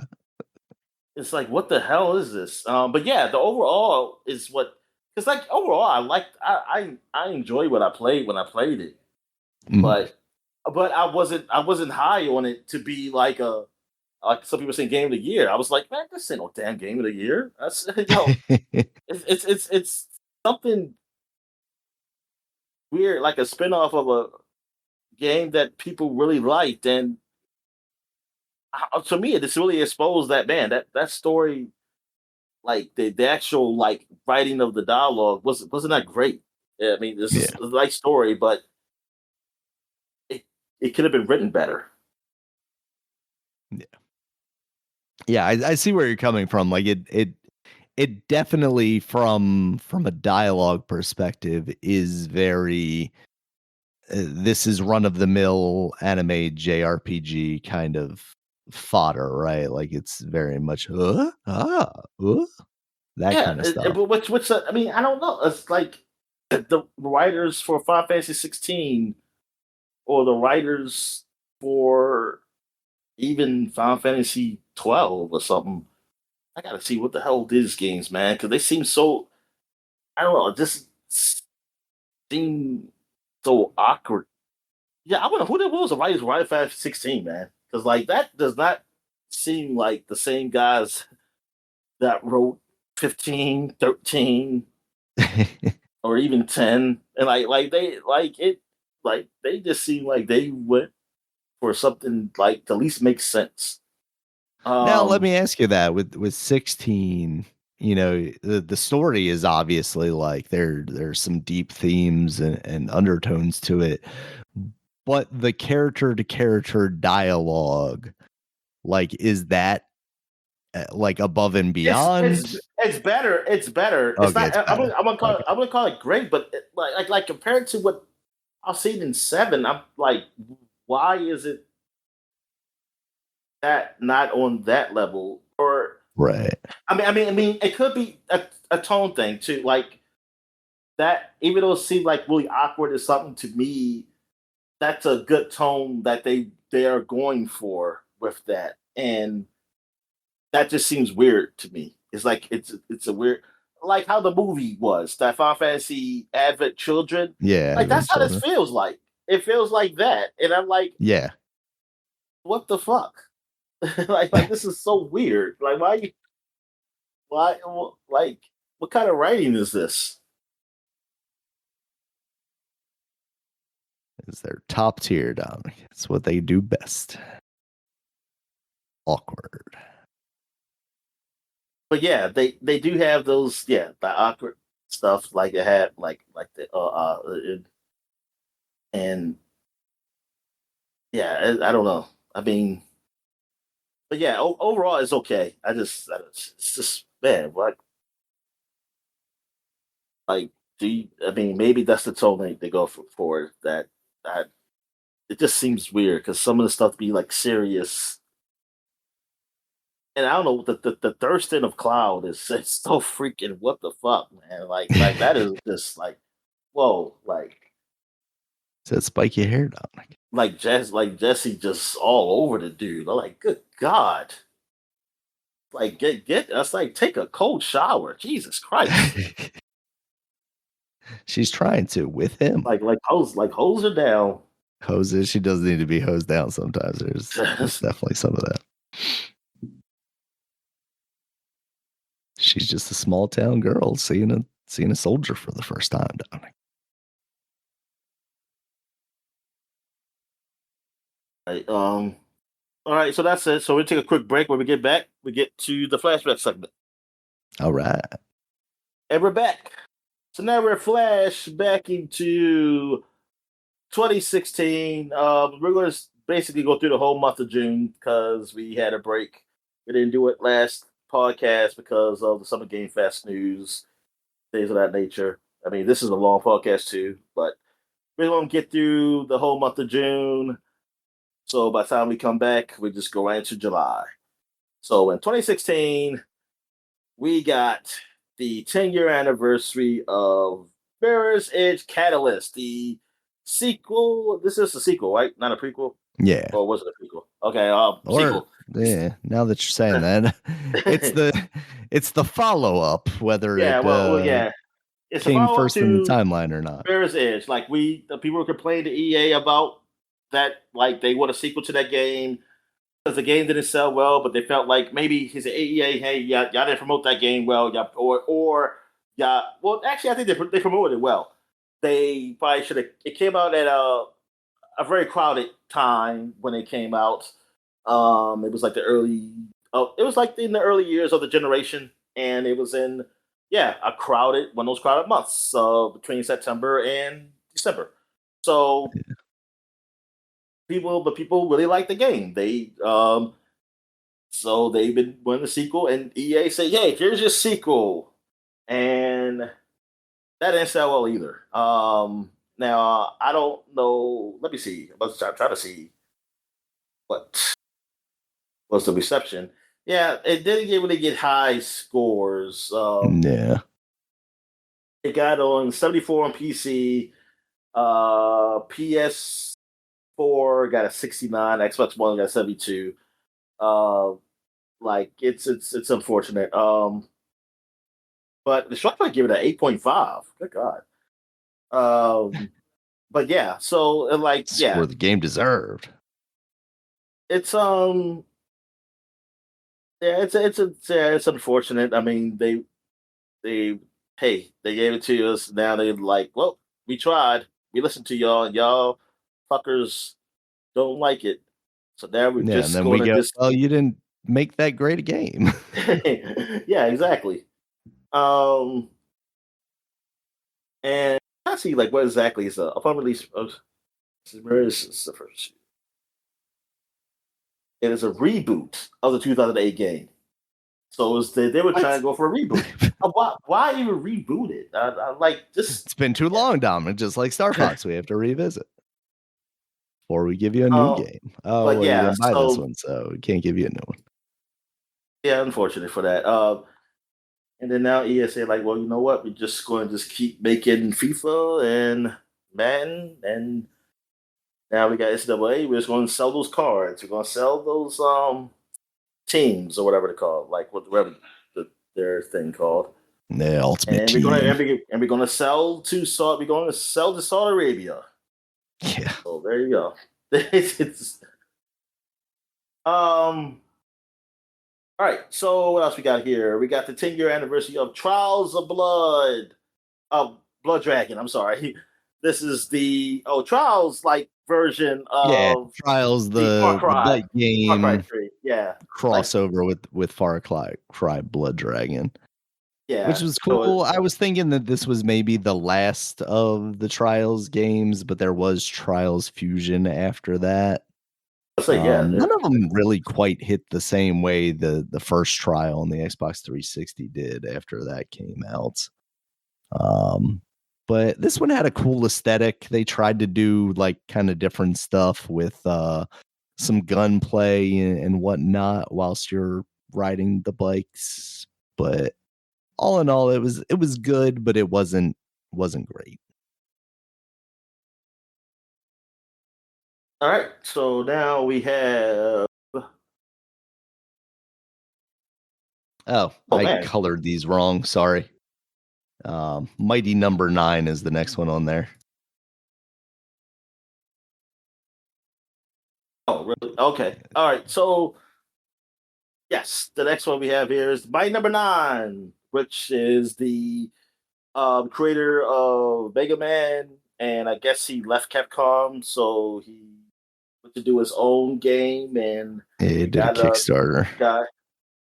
guy named Mighty Number Nine, and I think unfortunately this didn't get rated that well though. Oh, it's awful, Dominic. I kickstarted this game. I was excited about it, and it took forever to come out. And then when it eventually did come out, it was just so Put up your house. Put up your house for the game, Daniel, man. And this is it was very like, I don't know. It just felt unmotivated. The levels themselves were not very inspired. The bosses were definitely not very inspired. They didn't put up enough money then. Yeah, exactly. That's what it was. He didn't get enough money out of it. Yeah, it did not work at all. It is truly one of the like games that when I think back to games that I have played and spent money on that I think are like actual bad games, it is one of those games.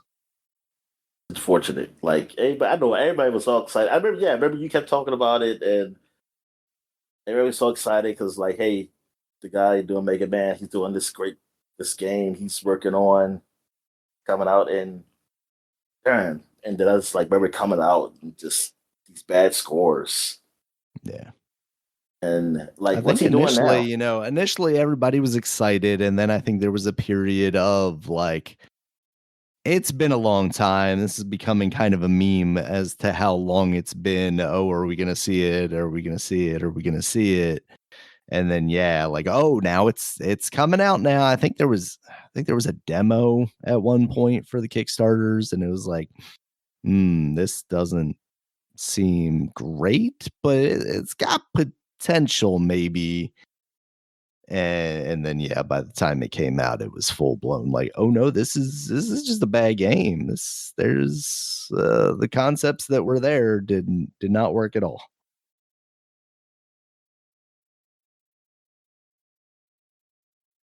And saying you couldn't get your Vita version, right? Your 3DS or Vita version because they never came out. I think they canceled those, right? Yeah. I think at one point I would have gotten the Vita version too. Right. Pac-Man 256 came out 10 years ago. I remember this game. This is the phone game. I played it on phone. Yep. Yeah. Yeah, it came on basically it came on Xbox, and it came on everything. I mean, it was everything. Was it Crossy Road was like the Frogger version of this basically, and that came out, and then I think those people made this game after that. And yeah, it was kind of the coolest way that we had seen Pac-Man in, basically ever for us, because until Nintendo did they won Pac-Man 100 or whatever it's called, right? Or yeah, right? What? I'm trying to think because they did it was Tetris 99.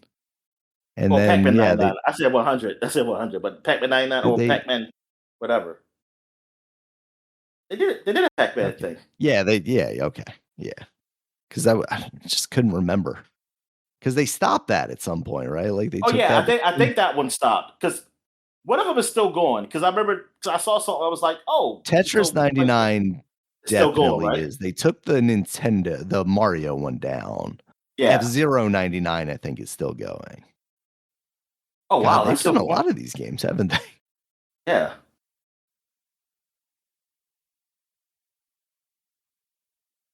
Tetris 99 is still going? I believe so, yeah. Yeah, I knew one of them was still going. Yeah, Pac-Man. Yeah, one in F-Zero, I think you're still going. I guess because, Tetris is, like, that's licensed to everything, right? Like, Nintendo has a Tetris, and that Russian man should do the patent. Not getting a cut of any of it. I know. This is why the war of Ukraine is happening. Are we fighting to free him? Is that what it is? Yeah. All right. Or is he just angry and he's on the Russian side? He's like, I got to get my Tetris money. Yeah, that's the start of the taking over the world. They had to start Ukraine, and they're working around. All right, where we at here? We got. Oh man, it's been 10 years of Inside. Yeah. Good God, that is, I had 10 years. Yep, Inside the next game from Play Dead, the guys who Yeah. did Limbo.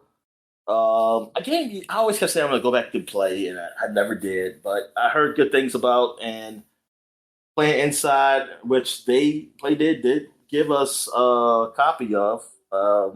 And Mm. man, that game turned out to be great, man. I turned out to be a very good game. Like it's just one of those like puzzle games that has a good story without like no dialogue or anything. Yeah. But I like games like that. I like movies like that too, or TV shows, I should say, because like just some or shorts like of shows or something like that. Like some of the Pixar stuff that do that, like no dialogue and just visuals. And I remember that show. Well, it was based off a book, The Snowman. Remember The Snowman? The one where the snowman, the kid, like the snowman comes alive, and the kid goes with the snowman and be other snow people, stuff. They have fun, but then Yeah. when the kid goes back out, he's gone because it melted. I cried. Yeah. Like, but no, but yeah, but Inside, yeah, man, it gets like it's dark too. Like it's one of those dark games. Which I mean, I guess you play Limbo, you kind of know the theme of like what these guys do. But yeah, it looks like you're escaping like some facility or something. Um, like you look like a kid, but you're not really. You're something they created possibly. And yeah, when you get to the end, spoiler, like you're like a blob monster or something, but you're attacking them Yeah. finally and stuff. So that was pretty cool. But yeah, man, that is a fun game. And the art of it with the shadows was done very well. While Limbo was like black and white, right? I mean, at least Yeah. what I see was like there's no Largely. other color in there, is there, or does there get other colors later on or something? 'Cause I never I played think it. it's is it fully black and white? I think it might be at least fully black, mostly black and white with the occasional like pop of color here and there. But Oh, it's okay. it's Yeah. it's definitely never colorful if Yeah, nothing else. yeah. Well, this definitely it has. I mean, it's not like it's shadowy because it's dark and stuff, but it's color. Yeah, it's color here. But it's like really what's it's like the shadows and the lighting of how they do in the environments that makes it really cool and suspenseful. Like and a 2 point like a two yeah, this is a 2.5D game. Like it's yeah, really good, really good. Like very memorable game. Only played it once. Only played this game once, and yeah, very memorable. Anything you want to say? Yeah, I mean, for us, it was kind of a big deal. Obviously, you mentioned it. We got a copy from the developer, which was like early on one of the first It was our games game that of the we had. year. Yeah, the Yeah, overall our overall game of the year. because we got bought off, obviously.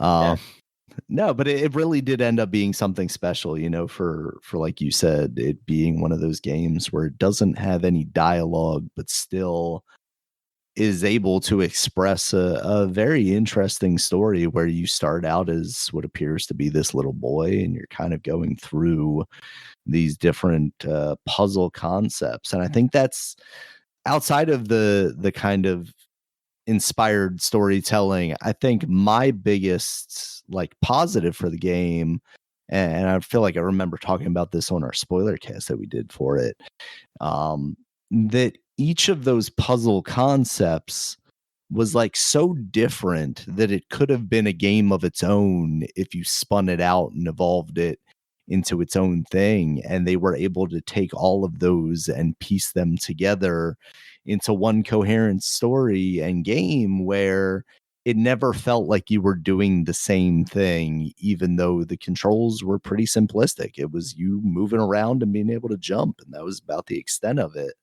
but they were able to take that and evolve that with things like, oh, okay, now you jump into this helmet, and now this helmet controls all these different guys remotely, and now you get to play as them and figure out how an extra set of hands basically can help you solve this puzzle. And for me, it was really stuff like that where it was just like, oh, they really did an amazing job of creating very distinct experiences throughout the game, which helped keep you going. Eventually you get into that submarine, and then, like you said, you turn into a blob at the end, and then you're just kind of like power fantasy at that point, right? Yeah. So fantastic game. Yeah, good game. And was their game Somerville or something? Were they the ones did that, or was that I like think the that person was who the left? guys that spun off. Spun off? And yeah, that one did not hit for I know. me. Yeah, I know you didn't like that. Yeah, what was the one that they supposed to have work on then? Did that have come out? Has that come out yet? Yeah, Somerville was Jump Ship, which is like, that's funny because they left. They jumped ship. Yeah. Yeah, they left them. Play Dead. Let's see, what are their games? They've got a teaser here on their website that shows like a little robot almost looking like he's going across Mars or something like that, but it's in black and white still. It has officially been 9 years since Playdead announced their new project game for the first time. This game will be running on Unreal Engine 5 and is a sci-fi third-person 3D world game. Oh, wow. It's supposed to actually be a 3D world. But yeah, as of 9 years ago, they announced the game. But so a year after Inside then. Yeah. Yeah, okay. It was just referred to as Game 3 at the time because it was, their third game. And there's a video showing concept art and kind of a developer talk, but that's about the extent of it.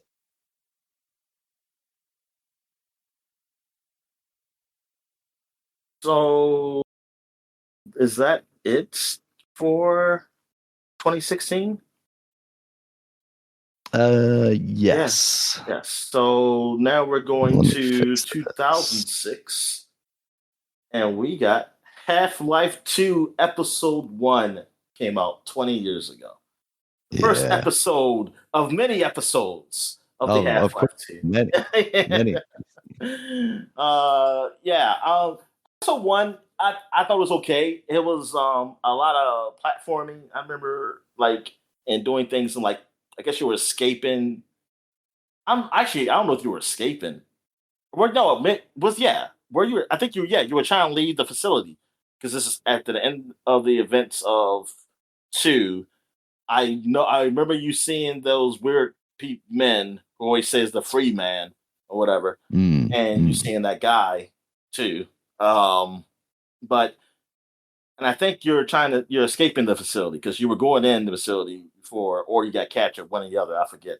Actually, no, I think you were going in because you were trying to save somebody, and now you're trying to escape. That's basically most of episode 1 was. Like episode 2, I remember you were outside, outside the city a lot. I actually like that one more than 1. Yeah. But I'm trying to think what in 1 was there like a new mechanic or something in 1? Yes, you're escaping City 17. Yeah, okay. Oh, sorry. It was 2 where you were like using dog, right? Yeah, I remember 2 using dog. I don't remember episode 1 doing that. Okay, see, I don't know. Maybe there wasn't. It was just it's just more to go. This is going. It says unlike Half-Life 2, where Gordon's first weapon is the crowbar, Gordon first acquires a gravity gun, which allows the player to manipulate objects at a distance in both combat. Okay, yeah, that's the first game. Challenge, blah blah blah.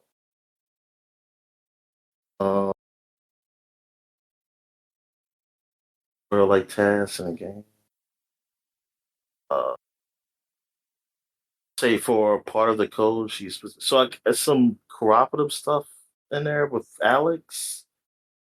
Uh, Which, yeah, that I feel like I remember Alex that Finch. stuff. She was kind of your partner, the Yeah, entire time in that. yeah. Like you tell her, yeah, to do stuff and things of that nature. But yeah, it was like one was okay to me. Like episode one, I mean, it was fine. It was fine, but like two really brought it back because like you're not in 17 anymore. Like it was something like a new Yeah, setting, a new environment. And it's just unfortunate. That's how well technically the Alex game yeah, for the VR. But for traditional Half Life, it's unfortunate that that's the last game. I mean, I don't. I mean, to this day, I just don't get it. Like, why that's the end? Like, what happened? Like, what made you want to stop? I think part of it is, living. I mean, the further you are out from it now, I feel like it's meeting expectations, right? Like everyone has built up the idea of a Half-Life 3 or a Half-Life Episode 3 even as like such a legendary thing now. If they are to reveal that, like it literally has to be the best game ever. Now, with that said though, I think we are at a point of diminishing returns where like yes, the initial reveal of it and the meme of like, oh, Half-Life 3, Half-Life Episode 3, whatever, it would probably be Half-Life 3 at this point. I feel like you don't just go back to episodes.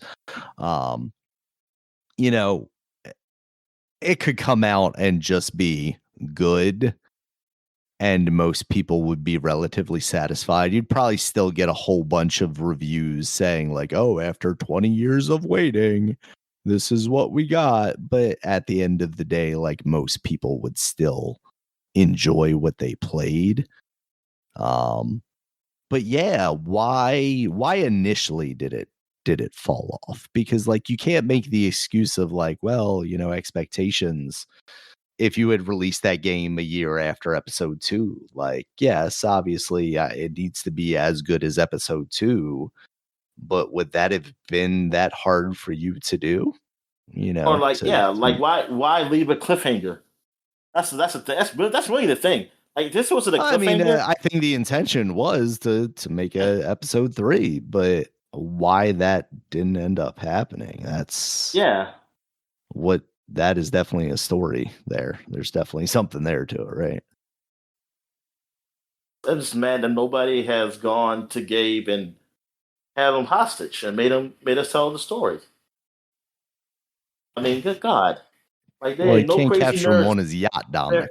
there is no like. There's got to be like some crazy nerd, even a witch nerd or something. It's like I want to know, and I don't care about anything anymore, and I'm Don't just give going to Palmer go lucky ideas. He's got money and just he's got the connections in the military. Yeah, the military, military. Yep, exactly. Go and capture him military industrial and put him complex. He'll get and Gabe getting like bombed from the torture sky. him, waterboard his ass, and tell us like you tell us why, and He's just gonna put him then in you do it, VR and then, and or just VR do waterboard it. Like you force him, so you give us that game. him. All right. What else we have in 2006? Looks like maybe nothing else in Yeah. 2006. All right. So then we're going to 30 years ago, 1996. Quake has come out 30 years Yeah. ago. Man, this is from the guys who did Doom. They're doing a new franchise, man. They're doing Quake, which kind of still deals in kind of that theme of like some Future sadistic shit. space. So this is shit that deals with some type of like Satan stuff or devils, I guess. It was nightmares, like whatever. Um, this is what is the story? I mean, this is essentially is like Doom. And like gameplay wise, I mean, let me see. It says creating player mode, players explore levels, facing monsters, finding secret areas, and okay. Basically, everything I'm reading right here is describing Doom. You put Doom in here, and that'll be the Yeah, I same. mean this is basically like, to me, I always thought of it as like almost space alien type stuff, even though they're very human-ish, kind of enemies, the Strogg or whatever. They seem like they were basically like mutant space bad guys Oh, okay. versus So like a more not demony. from They were still so creepy looking monsterish people though. okay. Let me see the game's plot. The game's plot centered around teleportation experiments dubbed slipgates, which have resulted in unforeseen invasion of Earth by a hostile force codenamed Quake, um, which commands a vast army of monsters. The player takes the role of a soldier, whose mission is to travel through the slipgates in order to find and destroy the source of the invasion. The game is split between futuristic military bases and medieval Gothic environments, featuring both science fiction and fantasy weaponry, and enemies as the player battles possess soldiers and demonic beasts, such as ogres or armor-clad knights. So this is Doom: The Dark Ages. Before, Yeah, that's exactly what I was thinking as you're describing that. Yeah. So yeah. So but they like the weaponry. Like they have some things that's like not. While Doom has traditional guns or futuristic guns, this has some kind of like older weaponry things or something like that. Like maybe Van Helsing type of shit. But I mean, it has both. But I'm saying, but it's like it has that stuff too. Until we get the painkiller, and then we get the steak, bow, whatever. Um, yeah, what was that gun called? The arrow, like the stakes, like you do. That was painkiller, wasn't it? Yeah, that's painkiller. Oh yeah. All right. But yeah, Quake. I mean, I played the first Quake. I don't remember it. I only played it very little of it, and I played it a lot later. It's been out. Like I played Quake 1. I think there was a Quake 2 out, or maybe even 3. I don't even know. But the one I actually beat completely was Quake 4 because I was on 360 and I borrowed it from like Games of Flix or something, and I played through that, and it was fun. It was fun. Um, Quake Main Enemies of Quake is inspired by H.P. Lovecraft. Oh, okay. I guess that Bad, makes I found out sense. he was racist a few years ago. Yeah. But everybody's a little racist At that time, definitely. I mean, even now, but at that time, definitely. All right. What else we have here? We got Ultimate Mortal Kombat 3 came out for the Saturn, Genesis, and Super Nintendo. So we got no consoles. And what was big deal about the Ultimate one, then? Honestly, I don't know. For me, I highlighted it because the Ultimate one was kind of Mortal Kombat 3 to me. That's the one I always remember seeing and playing. It's kind of got all the characters, and I don't know exactly what was new and added between 3 and this, but looks like there were 4 additional characters that were playable from the start. Returned in Katana, Jade, Reptile, and Scorpion. So is this the one where Scorpion wasn't originally so he wasn't in 3? 3? Yeah, I know one of them he wasn't originally in. This is it, and yeah, they deserve. See, this is before the internet. They would have got killed. Well, they got real hate. They got hate letters with they got handwritten mail. Yeah, or written in blood. People paid like that. paid for stamps to let them know how much they disliked them. Like, listen, where the hell is my Scorpion? Why they sent over like a head with the spine still coming out of it, and in a box or something to those people. They mail it to them. Yeah. Justice for Scorpion, Dominic. They gave you Cyrax instead. But the big news the biggest of 1996 releases was the release of a new console 20 years ago in June in Japan, the Nintendo 64. Yeah. Well, the Ultra 64, which would have turned to the Nintendo 64. Uh, and this was in the release of Super Mario 64 and Pilot Wings were the first games on the new console. Yes, and the US wouldn't get it till later on. But in yeah, September, man. I think. And yeah, this was huge. This is Nintendo's new console. This is them going big, and like this is, but they say it's 64-bit. Like, hey, those other consoles were 32-bit, but we got 64-bit, and it's faster. Double that. It's faster. Remember when bits mattered, Dominic? Yeah, man. I used to again. I used to think like, man, we're gonna get like a 128-bit and a 256-bit. 256, yeah. And then I stopped counting. But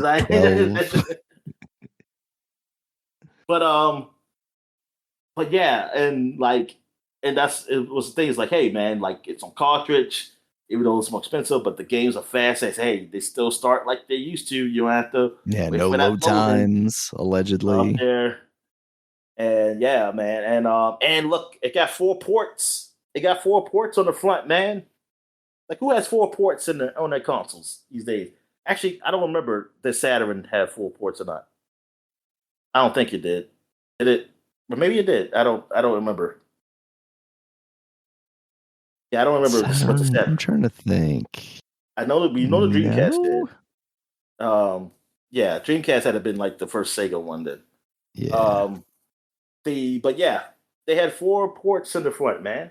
It's like, that's just ridiculous. And it did become, kind of the default multiplayer system because of that. Yeah, it really did. Really did. No more game taps. Super Mario 64 this is something like you just, well, you hope you don't see, you want your first game to be great. Yeah. I mean, not that I want to say you hope you don't see, but for Super Mario 64 to be the first game of Nintendo and be still like one of the best games on Nintendo. I mean, one of the best games ever. But yeah, it's like, it sucks because it's like, man, this is this is the point of like the what's the word I'm looking for? Like, this is the quality I'm looking at right now. Like, this is the highest quality game. This is the point I'm looking at for all other games. Like, other games come after it. I'm comparing it to this one game that came out first. Yeah. It's like, man, and really nothing really touches. Like the closest thing to touch it, now they've been good games. I mean, and like, you got Banjo-Kazooie. You got I'm trying to think of other platformers. I mean, there's many other platformers. That Banjo-Kazooie is the only one I can think of. I mean, because even Donkey Kong 64, it was all right, but it didn't get rated as high as even Banjo. But yeah, like, just to have that quality of game, I mean, which is good on Nintendo too, because you have to have a game you want to sell your system on. And I mean, the Super Mario, yeah, it's Mario, so it's like they gotta make a great game, but they just make it like a good. They made like one of the greatest games, and I guess an argument to say about Super Nintendo is like, hey, Super Mario World was pretty great too, like as far as like the Nintendo platformers. I mean, I guess Super Mario World 2, I can't speak to that because the only reason I don't like Super Mario World 2 because I don't like the baby. But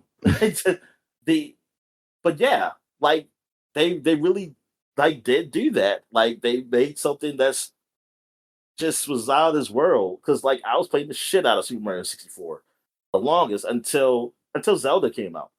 Well, like Turok. Actually, I think Turok came out before Zelda, right? So I played Super Mario 64, then I played Turok, and then Zelda came out.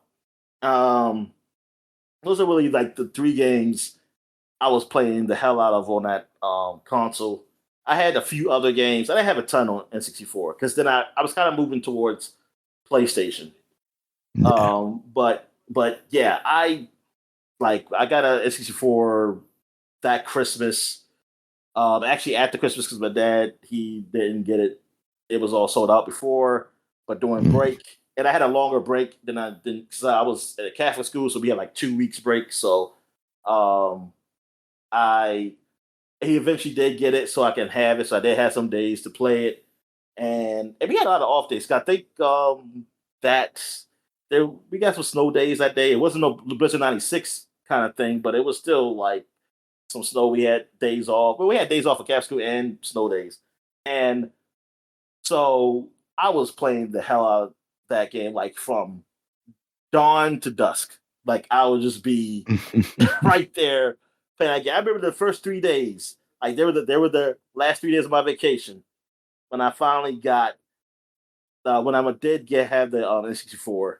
And well, actually, I don't know if it was the last for 3 days, but I had borrowed Super Mario 64 from the Blockbuster because you because that's just when games sold out. Like games used to sell out. Like physical games used to be sold out from stores also.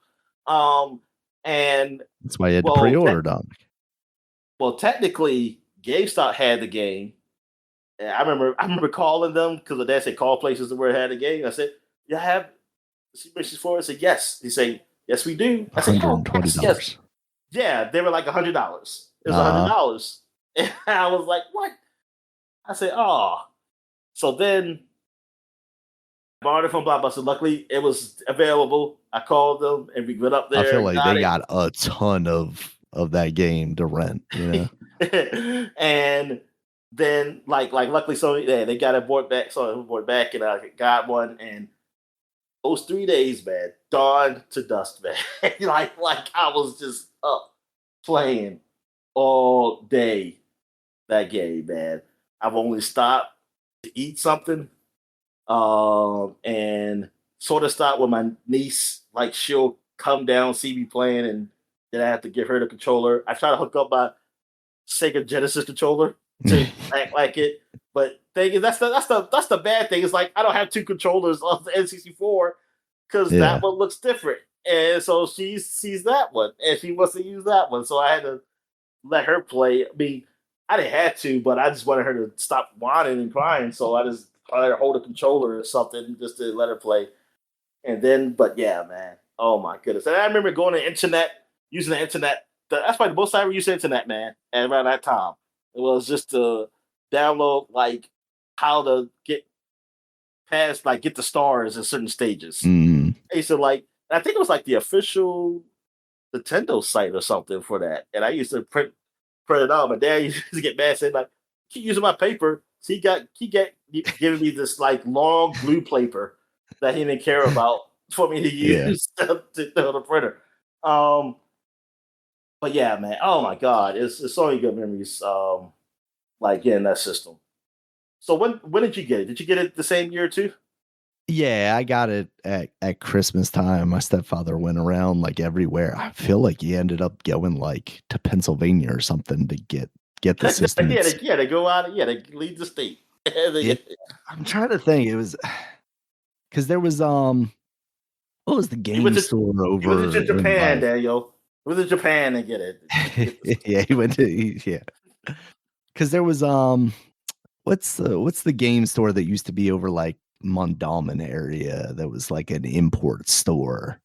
Oh yeah, Power Gamer or something like that. Yeah. I think he might have tried going there. I can't remember if maybe he got like Mario there or something like that.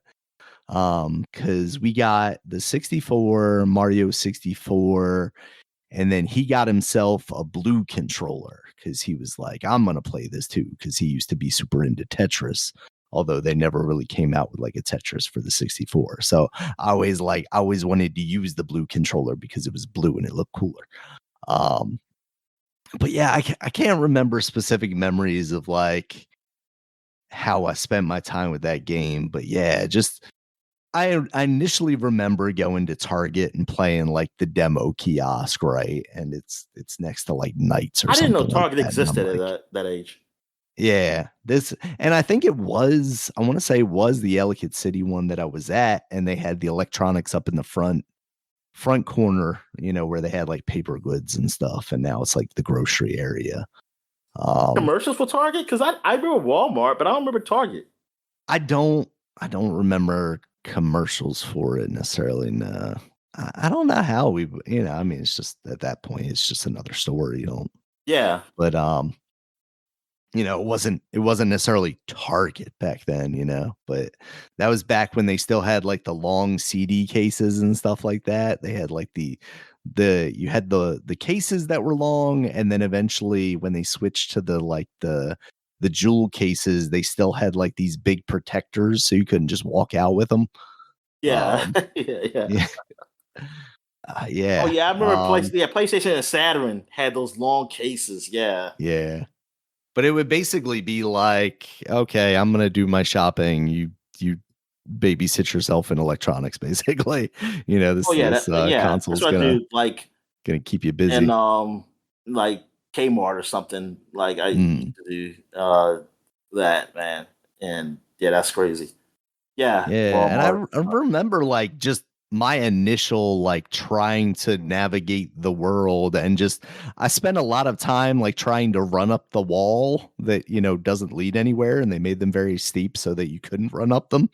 Um and then like surfing around on the turtle shell. Like those are the two like core memories that I have of that game.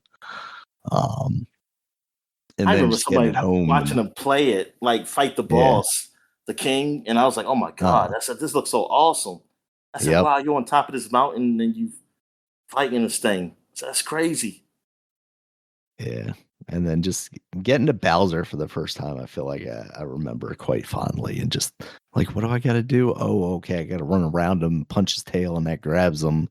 And then how do I gotta spin this around to swing him, and then you throw him, but it's like, oh, that didn't do anything. Like, oh, I have to throw him at this specific like bomb thing or whatever. All right. Yeah, just it really was just so defining of the genre of video games at the time. Like, obviously I was born, but I don't remember what people felt like, when they played like Super Mario World. But even that, like you kind of have an understanding of the concept. It's really just a better looking and playing version of the same game that you've been playing for so long. But Mario 64 really was just like an absolute step into the next generation of video games, Yeah, moving from I mean, the yeah, Super this Nintendo. that's what it. Yeah, exactly. That feeling of like to seeing a 3D world. I don't see that. Like I didn't know what that was. I was like, because I was thinking virtual. I was thinking virtual reality. So, oh, this is virtual reality here. This is what it means when you can go everywhere or something like that. I mean, that's the sad thing, right? Is like kids nowadays aren't gonna get that unless we do transition into like more virtual reality games. Or I don't know if there's just like a concept that I couldn't even imagine, 5D games or something where they're like holographic boards or something. But like we got to experience the transition from playing on a linear plane to something that was open in all three dimensions. That's kind of crazy. Yeah, that was oh man, that was oh my god. Like I used to have dreams of playing getting a 64 when I first saw the Super Mario 64. It's like, oh, I cannot Yeah. wait to get this. I said, I cannot wait to get this. And I was so mad when I didn't have it on Christmas. And then I said this in a story before, but this girl I knew, she she had called me on Christmas and told me how she had it, and she's like, "Did you get it?" He said, "Like, yeah, I got it." He said, "Oh my god, so much fun!" So she says how fun it was. Oh, I hated her. I hated her for that moment. I was like, "Oh god," I was just so pissed, man. I used to they got rid of my room, man. I was so upset, man. I went to sleep. Um, yeah, man, that was oh man, that was some memories. Oh yeah, and Pilot Wings came out, and I did borrow Pilot Wings from Blockbuster. Yeah, that was available because the people like sent Yeah, that nobody wanted right it. back. back faster than they probably in 3 days. They probably send it back the next day. But I'm trying to think if I ever even if I got it from Blockbuster or not, and if I did, yeah, I probably was like, I don't know what I'm trying to do here. I just remember my dad saying he liked the music because it was like jazzy music, and then I was like, oh, okay, nah, this ain't my thing. This ain't my thing. All right, so that's it for the fastback segment. Well, actually, no, because we got covers to do. Real quick, I'm gonna run to the bathroom. I'll be right back. Do you want to do covers or you want to go to the news? Let's maybe go to the news. All right, so we'll save covers. Maybe we can do both covers next week. Yeah. Okay, so we'll save covers for the next podcast.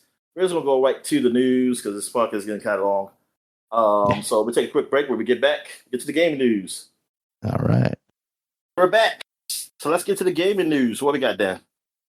All right, Dominic. This is gonna kind of be a mashup of stuff at a certain point. But first up, I'm going to start with Grand Theft Auto 6. Pre-orders have officially begun. We now know the pricing.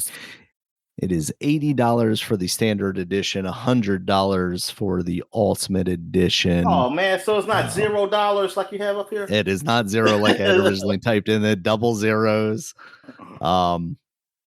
It sounds like there are going to be certain shops for cosmetics that are going to be basically locked behind this $20 paywall. They should call them cosmetics. Cosmetics. Yep, that's my new NFTs by cosmetics.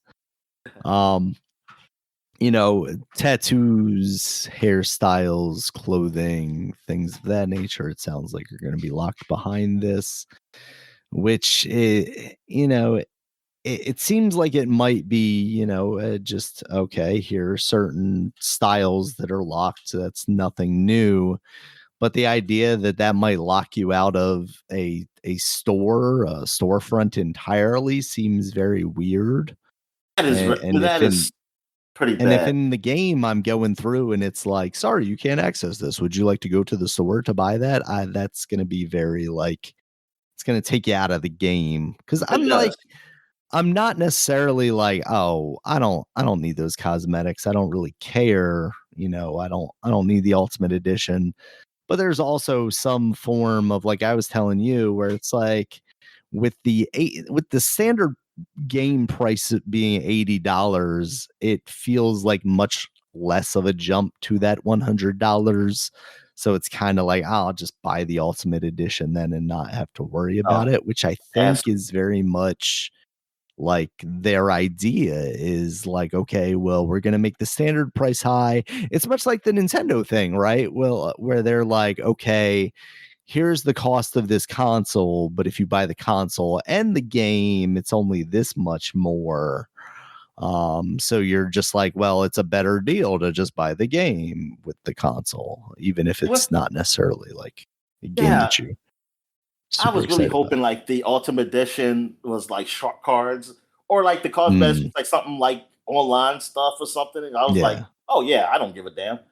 That's the interesting thing is we haven't really heard any talk of Grand Theft Auto 6 online yet. So seemingly it's not going to be part of their launch plans necessarily. Which is like what they did the last two previous Grand Theft Autos.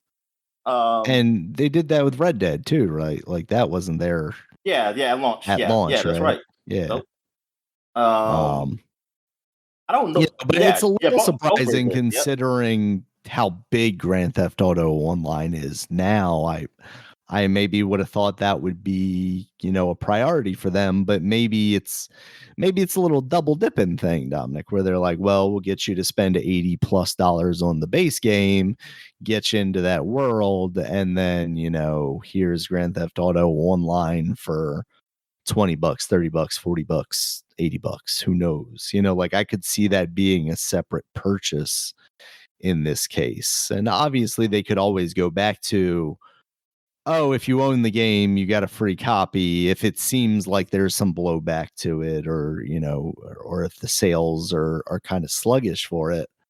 But with the way it seems like that game makes money hand over fist for them, I'm not necessarily sure. We are in a very different economy, but they're still making money hand over fist in this economy with people that have already bought into that game. So I guess we'll see. Oh yeah. No new trailer for this. There were Hold a on. lot of new Hold on. screenshots. I wasn't done. I was Sorry. not let you talk. But and for this about to talk about the storefront. Yeah, like for it to be like a physical store, and like they didn't go into details. I haven't heard any details about it, but if it's a physical store that's in the like, I can see it in the game. I got the $8 version. I can see it in the game, and I walk up to it, and either they don't let me in, or when I go up to the counter, it says I can't buy anything. That's such a bull crap. Like Yeah. like it should be. Look, you get these items. They're in your closet, or they're in whatever location or whatever you can get them. But don't make like you making it actually a physical place in a world where I can't have access to it because I didn't pay you an extra $20. Like it's there. It's literally there. And this is a single player game, by the way. It's a single Yeah. player. That is such bullshit. Like that is bull fucking shit. Like, man. There are physical manifestations of the segregation between the rich and the poor here, Dominic. Man, We don't that's accept your whatever. kind in this store. Yeah. Can smell the poor on you. You only bought the $80 version. Right. Then what were you saying? I was saying, that there's no physical copy of this game as well. There's going to be boxes in stores, but those boxes will just have a piece of paper inside of them with a code on it to download this game. You should have I think like a paper disc in there too to look like like it's a game. it will even have like a manual because like most games don't have manuals anymore, right? So I wonder what will be in that box outside of just the saddest slip of paper in the world. I think this is the biggest shot that anyone has taken at physical media or the retail space. Obviously, this is a thing that will take up shelf space in a retail spot, and a Target or a Walmart will make some level of money off of this. But at what point do people realize, like, why would I need to go to a store and buy a thing in a box when I get the exact same thing just by sitting on my couch and pressing this download button? Like, there will be no physical difference outside of a plastic case to put on your shelves. And obviously there are still some people that will do that. But I think casual people are not necessarily gonna be motivated by that and would rather have the convenience, like I think you and I have become accustomed to. And once they kind of indoctrinate you into that, all I have to do is just press this button. I don't know how many games you're going to be seeing in stores. Yeah, and the whole idea, like people they keep pouting this about the like we already went through this with the ownership stuff, like but yeah, they people are still saying the same thing. Now look, I'm not mad at you, not angry. You can't get a physical disc, whatever. But you have to also explain to me why. Because if your reason is that because I want to have the game, I want to own it, you don't. Because the disc, because like with updates and with everything is going on, it's not the same. You having a yeah, disc and me having a digital copy, we're not different. Like we're literally not that diff. Like the difference is that you have a disc. Like you have a disc, but so what? And like you say, well, in some time in the future, I can still play this game. Now, what reason why I couldn't? Like you're now, I guess you're saying that like, oh, so what the servers are down, you don't have it on your hard drive, you can't download it. While I have the disc. But then like But wait a minute, like all depends what state that game is in on that disc, though. If that game is like has like any errors or glitches and stuff that has to be fixed from an If that update, game is Cyberpunk, you don't have it either. Like man, nope. you got a broken game then. Like so, like I don't. This is like games aren't this what they used to be. They're not what they used to be on these discs. Now, is that all games? No. There's some games that's fully playable from the disc. They might have even if they might have a glitch. It's not that big a deal. It might not be a big Yeah. deal or something like that. But and yes, the Switch is a little different with that. Some games, yeah, they're fine. And hey, that's all right. But also, like, what is this idea? Like, now you can give me an example of a game. You can talk about like the games I see that's really are taken down that have been like online and stuff. Like we talked about the Kingdom Hearts thing with the cloud gaming thing. That's like Yeah. a weird situation, and that should Yeah. be It's a weird that. niche. Yeah, but also that should be criticized also because people should get Absolutely. refunded. Yeah. Then you talk about Ubisoft, like with the Crew. crew, something that's an online oriented game. Anyway, now, that's down, and but that also be criticized also because I'm trying to think that if you still can because I think there's still is a single was it online only even in single player. I think it was. And that's the thing, right? Is like, to your point, just because we support digital versions of things doesn't mean that all of a sudden we're against ownership. I mean, obviously, I want to be able to own my thing. I just am coming from the perspective that me having a physical thing on my shelf doesn't give me any more ownership than buying a digital thing. And you might make that argument that that's not true. And by me buying digital all these years, it has only strengthened their, position to take things away if they want. And that's why I would counter that with that's why piracy exists. Yeah. Obviously, eh, I'm not going to sit here necessarily and say like I think it's fine to pirate a game on day one, and not get these devs, paid or whatever, right? Um, but at a point where you're going to tell me that you're going to take a game offline and I'm no longer going to have access to it, well, if there's somebody, in the Ukraine that's willing to put the work in to allow me to access that game once you've officially stopped supporting it or stopped selling it, then why would I not support that effort? Like that makes no sense to me. And, And the whole devs uh, thing is that I guess it all depends on what their contract is. Is it like do they get bonuses because games sell? Because I mean, sure, but you yeah, can also yeah, make the argument that, if that game doesn't sell, a studio that would have, remained yeah, working and making the they went next game will no longer be making to do that it. game because You can the make that argument, sales but things were we've poor. seen games sell and they still lay it off. So it's like what the Absolutely. hell? Yeah. I mean, that's the problem, right? Is the greediness of these corporations has gotten to the point where I'm not going to sit here and argue against basically anti-corporate tactics ever. If it is something that is beneficial to the consumer of the product, then you know what, all for it, because if they're not going to play by the rules, why should we play by the rules, Yeah, right? exactly. Yeah, that's the problem. Yeah, because ideally, yes, I totally agree. Like with buying games, but it sucks when I see games that sell and I still see layoffs, and it's like, Mhm. what am I doing then?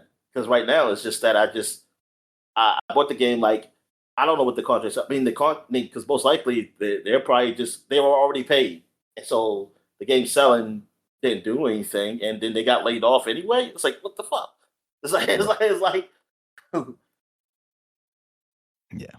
So that is where it gets super messy, and yeah, I think, much to the later stories in our thing here. But before I kind of make that transition, anything else about Grand Theft Auto or kind of the world around it that you wanted to talk about before we transition away?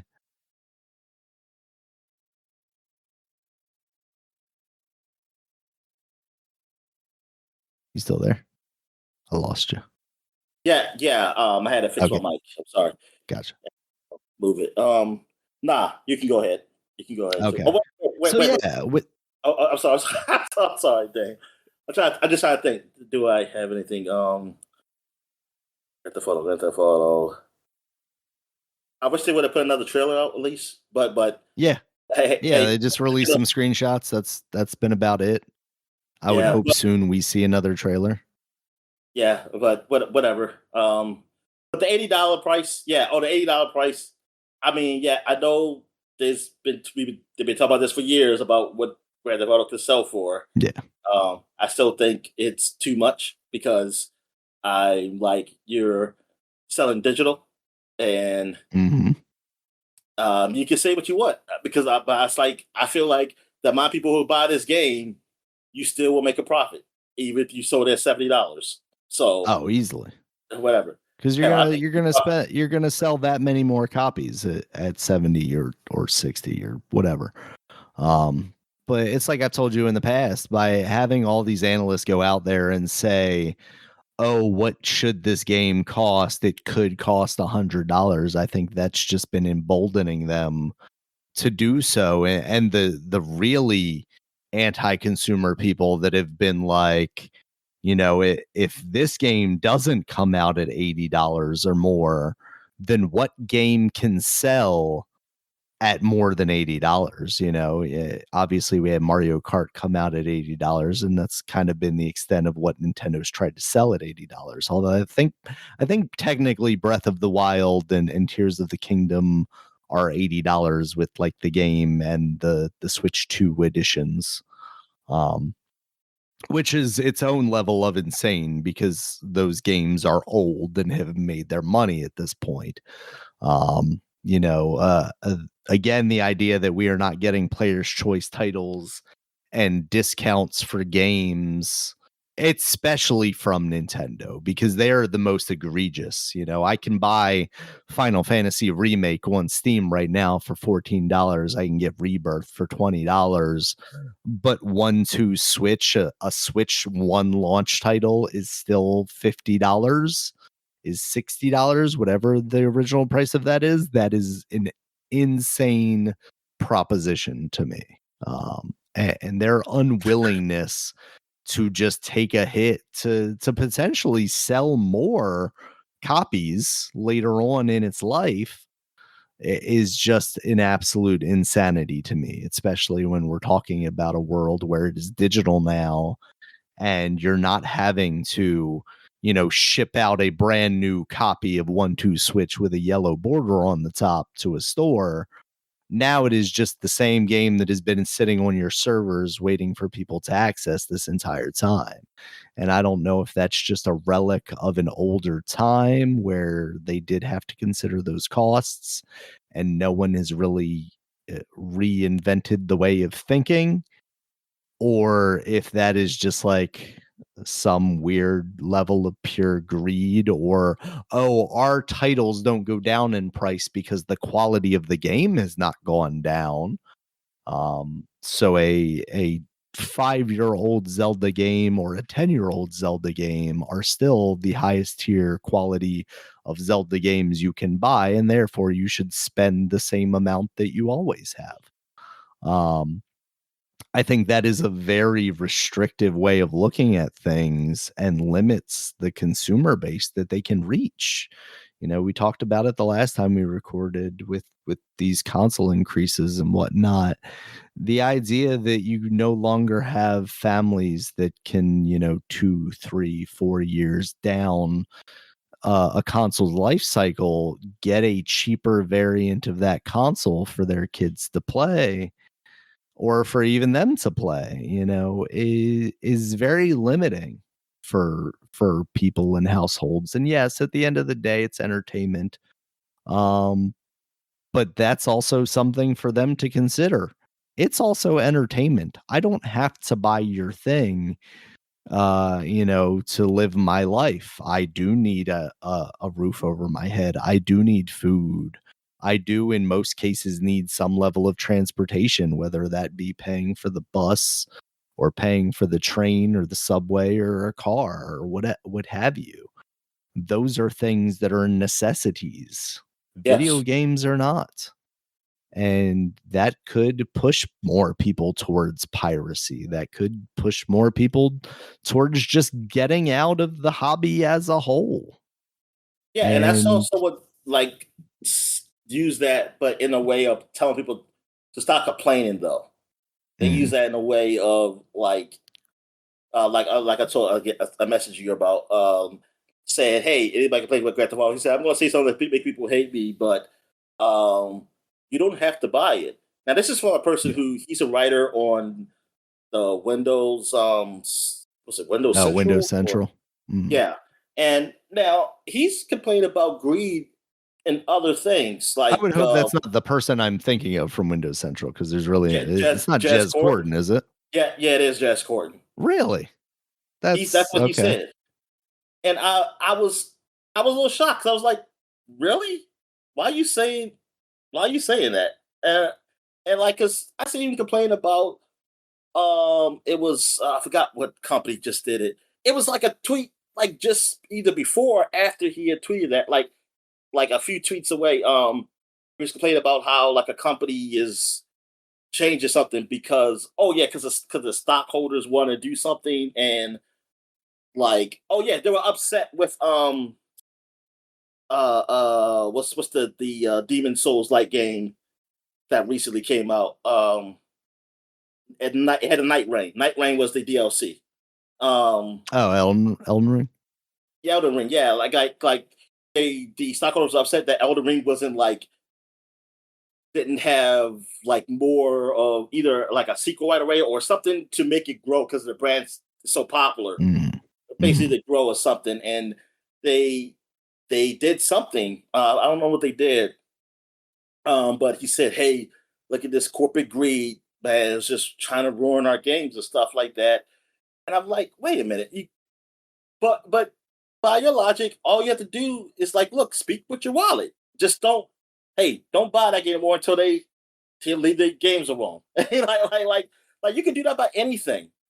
Yeah. Anything you like with products, you can just say like, you don't have to buy it. No shit. Like that's the most no shit. You don't have to buy it. See, I Like wonder if that's like I would like to see a more nuanced explanation of this, because like yeah, obviously it's a tweet, so you just kind of put yeah, you can't. stuff out there. But like is his argument that you don't have to buy it, and in that case you shouldn't buy it, so No, therefore, see, and that's Rockstar no. suffers, or is it you don't have to buy it because you can continue to live your life without it, and you don't have to And see, whenever it goes in consume the things deeper that you into might that, enjoy. and based on the other tweets, it seemed like he's. I mean, I wouldn't say excited, but I don't know. He's like fully against it though. Yeah. So I don't. So I don't. Yeah. And the way that people are commenting from the bottom, it sounded like they were kind of. I mean, the people who were kind of agree with him were more of like, yeah, I'm gonna buy it. They say, yeah, but yeah, if you don't like it, hey, you just don't buy it or something like that. Like Yeah. people saying, like you complain about the price. They don't. I said, Cause like I'm looking at his post, and then like all I'm seeing are basically like memes, right? Like, oh, I have to buy Fire Emblem. It's the $80. It's the law, and oh yeah, valid is like what he what was said. that? It's all just The, jokes. So like yeah, I don't know what I can take seriously from this post, yeah, whether yeah. it I is don't. an Yeah, no. anti-consumer thing or if it is an anti-corporation thing. Yeah, because that's what I was first. Because first, that's what I first thought though was what you just said. I first was thinking like, Yeah. is he saying you don't have to buy it? Like, oh, is he telling people not to? But then I don't know. I saw that like the person who answered because I followed them too. I forgot his name. The guy with the Norman Yeah, face yeah, up there. Shinobi. Yeah, Shinobi. Yeah, he tweeted that. But yeah, I don't. Yeah, I have no idea. Yeah, I'm hoping. So that's what I'm hoping because I'm like, yo, that's like I never. That's weird for you to take that stance and take that stance for everything else. Because I usually follow him because he does because this is when Xbox was like nobody was really like a lot of people were down on Xbox. This is before all the stuff that's happening Yeah, now. This is like yeah, yeah, and like he was the only guy like saying news on Xbox and stuff. I was like, I follow this guy because it seemed like everybody else is just get on Xbox because that's just the thing to do on Twitter at the time. It was like this shit on Xbox and how PlayStation's so great, but now no neither now PlayStation ain't so great either now, and like both companies kind of just they kind of suck for consumers, put it like that.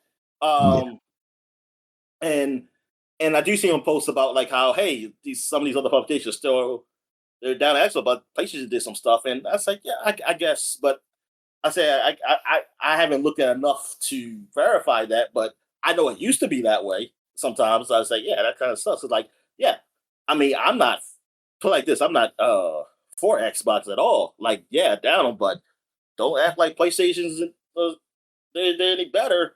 I mean, I'm not saying they're the same, but I'm just saying that is not. This is not a point where there's a good company. That's what I'm saying. This is not yeah. like this is not one of this is a thing where you need to be like, yo, we need these companies to freaking work some shit out because they are really like this is looking really bad Mhm. overall. Um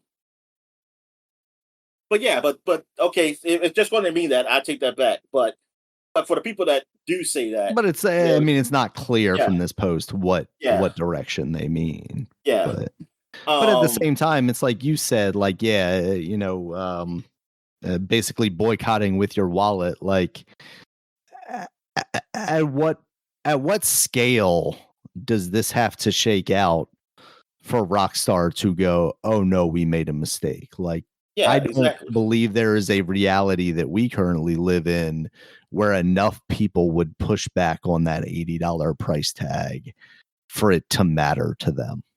Like the push like there will be a pushback for a price. Like the pushback will be because you have no other reason to push back because the price is so high you can't afford it. Yeah. Like you literally can't afford it. That'll be All the right. only Here's way the thing, there's a Dominic. The gaming pushback. industry won't unionize. They're not doing it. I'm unionizing the gamers right now. I'm going to collectively get them all together.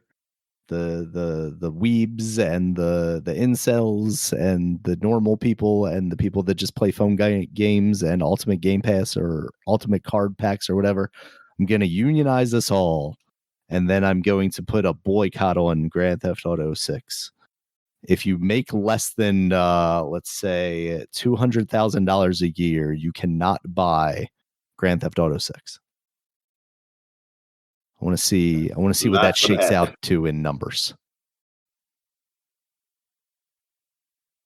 Let the poor gamers be represented here. But yeah, so that is that's a weird take from Jez Gordon.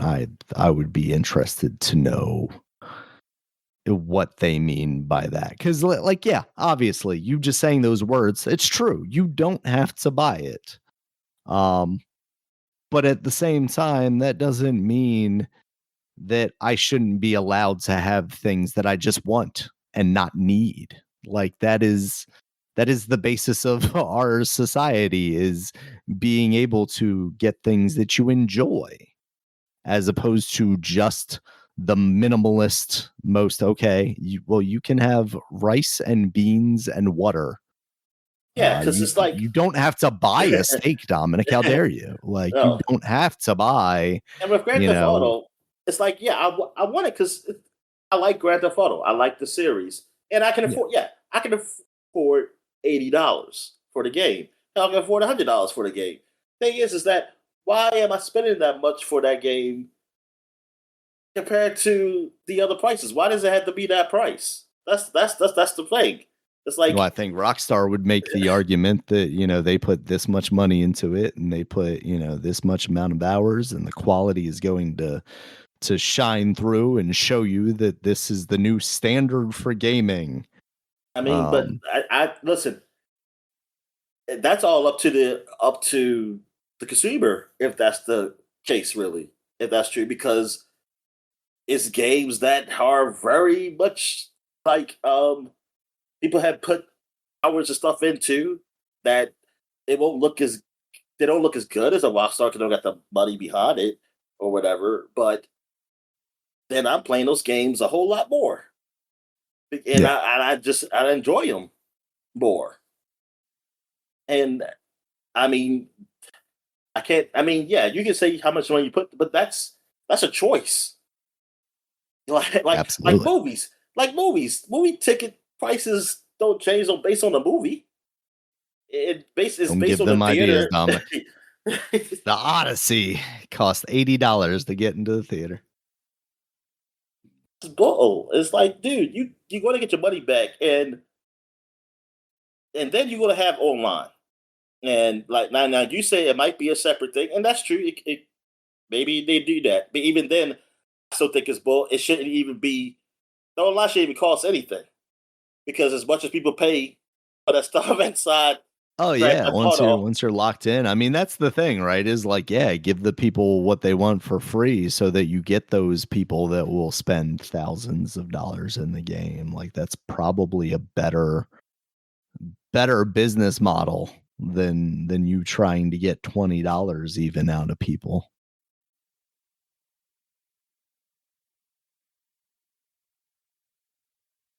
yeah, for this not to be a standard. Yeah, I don't know. I mean, you can make argument how big the game is, whatever, but it's like, nah, whatever. I feel like this is probably the last big hurrah anyway. I feel like because I don't know. Well, yeah.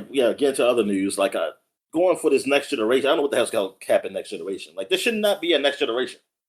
Like it should not be I a next mean, yeah, generation as at of all. now, I struggle to imagine what a next generation is going to look like.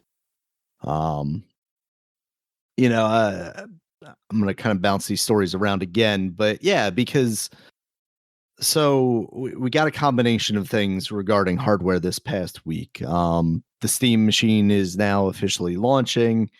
On the low end, it's going to be $1,049 with no Steam controller included. And on the top end, it's going to be $1,430 basically. And I think that's a 2 terabyte model with a controller and like 2 faceplates or something like that. Now, based on what Steam has implied, is if you look at the recent Steam Deck increases in their prices, that's kind of equivalent to the price that they had or the increase that they had to make here.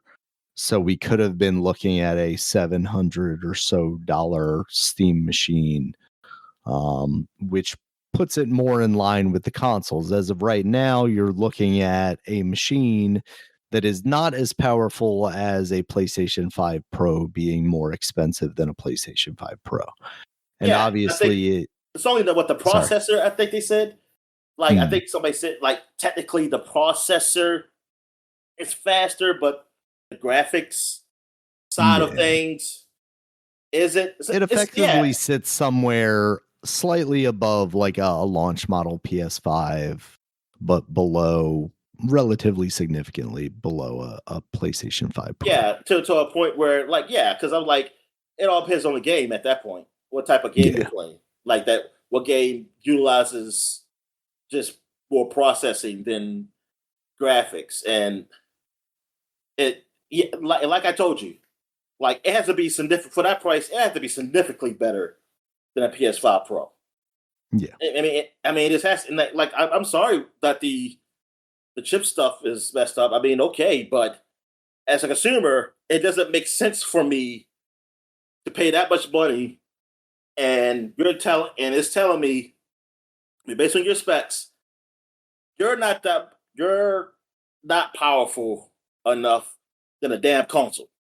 And because this is something that you're selling to me as hooking up to my television, which I don't know about most homes, but I feel like if you were are cheaper, 4K generally, but this is not a console that's going to run games in 4K at a high frame rate, or in some cases even a respectable frame rate. Now, your argument I've heard is a lot of people say that, like 1440p is kind of the sweet spot for this stuff. The unfortunate thing is most TVs in people's living rooms are not 1440p. And if you have a 1440p monitor, I feel like there's a good chance that you have a more, more capable computer, not necessarily like a high power gaming computer, but a more capable gaming computer. Yeah, and, I mean the library is like their arguments that there's all these games like that they they have. I mean, because there's only a few exclusives on PlayStation compared to what exclusive type of PC type of games there are. Yeah, I mean, but that's all up to what you want to play. You know what I mean? Like, absolutely. You're a person who plays that, and then some of those games, I would argue they're probably the ones that's really like exclusive to PC. They're mouse and keyboard games. I mean, I guess you could. So you have to have it set up like a PC. Like it won't be like a living room thing. And so I mean, you can get one of those like desktop, laptop keyboards or whatever. But is that the way those people want to play those style games? Yeah, it's just it's a weird thing. But it's not. Yeah, I'm like, nah, man. Like it doesn't make sense. Like it doesn't make sense. And then it's Steam OS, so it's just their OS. It's not like which means you're locked out of some of these. So it's not like a true PC. Online games, and you can install Windows on this if you were so motivated. It sounds like, just like with the Steam Deck. But then at what point are you just gonna buy a PC? There's obviously size factor. What's the size of Windows? Like, I guess you don't want to get the 512 then, right? I mean, good God. Well, and that's the problem, right? Is we get more into video games, the bigger sizes they are, the more room they're going to take up on these consoles. And that's the most expensive component now is the RAM and the memory and the storage space. So the Steam machine is an unfortunate example of just coming out at the exact wrong time. Now, there are some arguments that could be made that Steam could subsidize this. Valve could subsidize this more than, I don't know if they are at all, because at the end of the day, they're going to sell it as like, the freedom. But the reality is they, in a similar fashion to a Nintendo or an Xbox or a PlayStation, will be making money off of every game sold on this system. Not every game, obviously, but most games, because you would be buying it through Steam. So Steam's going to get their cut of the game. And therefore, you could subsidize the cost of the console just like they used to do back in the day, because you're going to make that money back on the sales of games. So that is kind of where my head is, as far as like, I do give some lenience to Steam and Valve just being victims of the time that they're releasing this. Like, it's unprecedented the way that costs have been raised on these components. And as such, they have had to make decisions to counter that. Should have came with Half-Life 3 with the launch with this. Well, that's another thing is, in all the time, and obviously it's a different style of people, right? Like, you're talking about engineers, hardware engineers, versus video game developers and designers.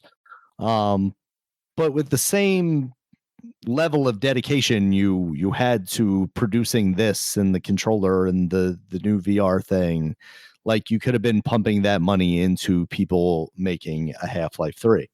Or in addition to, you could have been pumping that money in, because Lord only knows, you probably still have plenty of money. And have that as a quote unquote exclusive. Like, obviously I can buy it on on a regular PC, on Steam or what have you. But having that alongside a Steam Deck, where it's not going to play on a PlayStation 5, it's not going to play on an Xbox, that would be some motivation. And some people who are listening might find that funny that I'm making that argument. Meanwhile, I'm telling Xbox that it's absolutely absurd and stupid for them to release exclusives. I have always been. What's that? That's because of the position they're in also. Exactly. And that's the argument. I have made the consistent argument that it makes no sense for them to do this now. If Xbox launched next year with a new console that was more powerful and a cheaper price and also had exclusives, then that makes sense. That shows me that they're trying to sell that hardware. Or if they were behind, like right behind, like so close, like the PlayStation 5 and Xbox were so close together in sales that it was like virtually the same. That even though they might be like a little bit behind. But if that was the case, we would have never had them jumping ship to the PlayStation to begin with. Oh, that's true. Yeah. Yeah. But it just doesn't. Yeah, it's like people saying like, why you're okay at PlayStation. I'm not okay really with them being exclusive, but the guys who are like millions of behind in sales of consoles and stuff, like way behind in third place with the other two, that it doesn't make sense for them. No, they don't get to make that judgment call. They've lost the leverage already. Like, there's you're not going to do anything to a 4 or 5-year-old console. Now, if some reason they didn't raise their price and they went down in price, Xbox, then fine. Like go ahead, because hey, if you tell me tomorrow that an Xbox Series X could be bought at $250, and here are the games that are going to be exclusive for this holiday season, then we're having a different conversation again, right? Like, that shows me that you want to move that hardware. Now, that might be a short-term thing. That might even, make me go, they're trying to move that hardware because that hardware is almost done. Like, they're not going to be producing more, and they've got a lot of stuff sitting in a warehouse somewhere.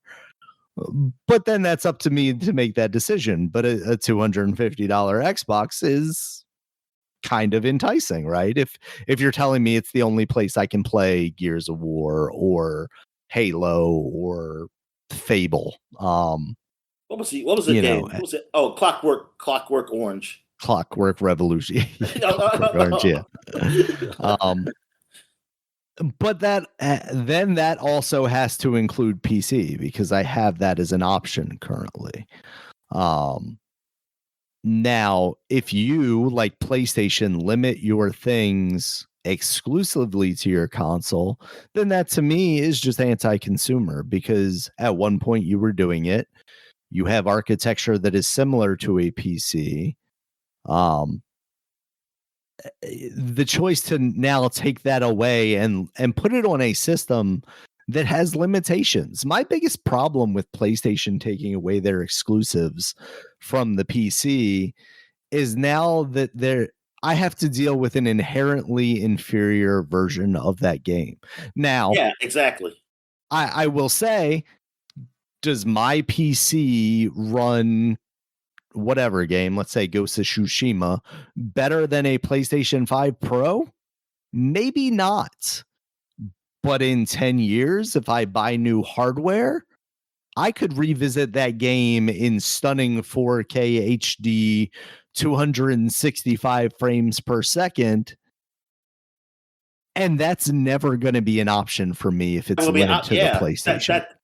I can't overclock my PlayStation. The only way for me to get that experience is, guess what? Emulation, piracy. And some people may differentiate between the two, right? Like, I can I can use an emulator with my purchased game. But if you want to go down the arguments of like what's legal and what's not, the studio is probably going to tell me, or the publisher at the very least, they're the ones with the money. They're going to tell me that that's not how you agreed to use this game, right? Like you agreed in the EULA to say this is a PlayStation 5 thing. You cannot, fake a PlayStation 5. And the most important thing is the mods, the new mods. We can't yes, get obviously. So that is the freedom a Steam machine gives you. And that's where I don't like exclusives. I do feel like they are inherently anti-consumer. But from a business standpoint, I do think it's important if an Xbox wants to sell a piece of hardware, there needs to be a reason why. And that means it either has to be cheaper, faster, stronger, or a combination of those, and also have exclusives. And none of those. They have none of those. Or none of those, and raise your price anyway. So yeah, I'm not saying that's what they are. There are none of those, and they're doing they are. Yeah. That's what's crazy. Again, before we kind of do this natural transition to the next story, Dominic, anything else about the Steam machine? A piece of hardware that I think is inherently interesting, released at a very poor time in a very poor economy for them. I guess the cool way you can customize the front of it.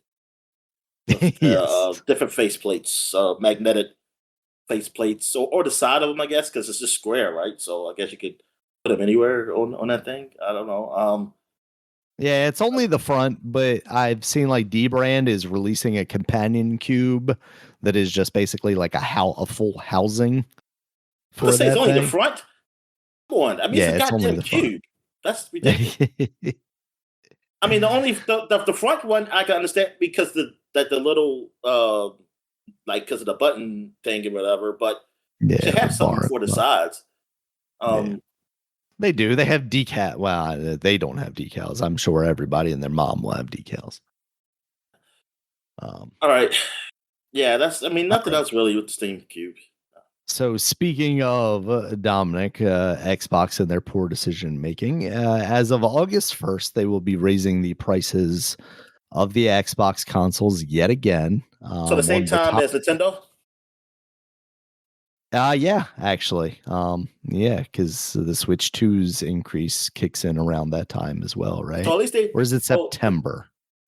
Well, I forget, but either way, anyway, around the same time.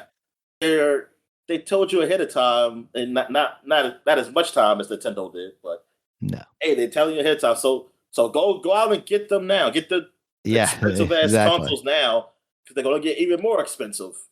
The funny thing is, like I can see the argument for a Nintendo. They have promise, but with the Xbox, what do they have? Why? So on the high end, the Xbox Series X 1 terabyte, because they are eliminating the 2 terabyte, probably because it would just be too expensive to even try and sell due to memory and storage costs, is going to be $800 effectively. That is up from $650. So that's a $150 increase. On the low end, Dominic, we have the Xbox Series S at 512 gigs. That is going from $400 to $500. So we are now at the point where the Xbox Series S cost as much as the Xbox Series S when it launched.